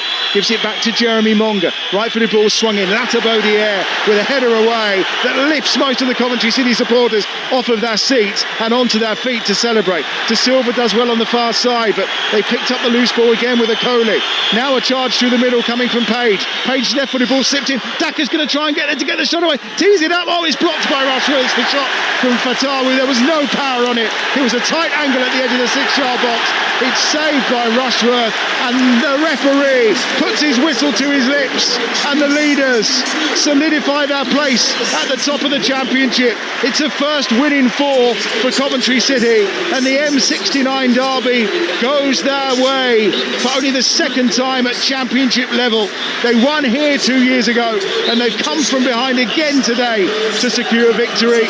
They fell behind early on to Jordan James's goal, but in the second half they turned things round in style. Ellis Sims, and finally Haji Wright scoring his first goal since the beginning of October for the Sky Blues means that Coventry City move on to 55 points at the head of the table. They're back 6 clear of Middlesbrough, and they've got the bragging rights along the M69 motorway for sure. 4 points from their rivals Leicester throughout this campaign. It was a fantastic game of football, end-to-end stuff. Tackles flying in left, right and centre. The pace was relentless until those last 15-20 minutes when there were tired limbs, mistakes were made, and the game was eventually won by Haji Wright.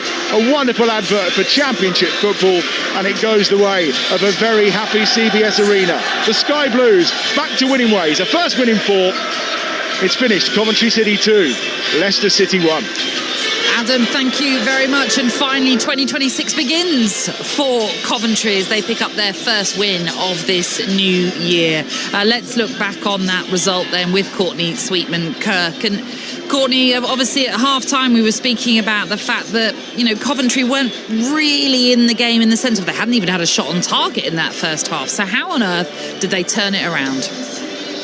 Well, great question. You'll have to ask Frank Lampard, or hopefully Adam will go and ask him now. But I think in terms of just that quality and desire in the final third, and I spoke so much about Jay De Silva in the first half and how he was getting undone by Fatawu, but actually he spent so much more time higher up the pitch and playing to his strengths, and obviously spending less time worrying about Fatawu. And you always take a risk when you do that, when you get your fullbacks higher and you want to add them to attack, because obviously it leaves the opposite end of the pitch open, and you're hoping that you don't get done on the counter-attack. But by getting higher up the pitch and possessing more of the ball and coming with a renewed energy, then that certainly helped Coventry. I also think Leicester sort of architect of their own downfall in the sense that their emotions got the better of them. I think the stoppage in terms of the half time, it allowed all the Coventry players to calm down, as whereas you saw when the Leicester City players come out, and for example Jordan Ayew, he was straight on the front foot, and I don't mind that to a degree, but you can't let it take away from the football.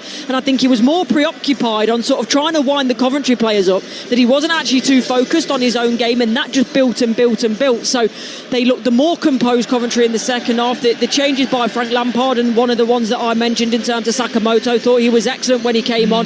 Obviously big impact in the goal, probably should have been his goal, and then Wright steals it off him in the end. But as Adam says, as a former striker myself, I probably would have done exactly the same, especially when you're searching for a goal. So I think it was just that maybe determination to win, obviously the little tweaks and the quality, but also when you're top of the table and having sort of that pressure on you, sometimes it can weigh heavy. But I think in this moment in time, it almost pushed Coventry forward to think, right, we've been on a bad run of form in comparative to us, but now we need this win and we need to keep our composure, and they did all of that. And it was, in general, a wonderful game of football to watch and co-commentate on.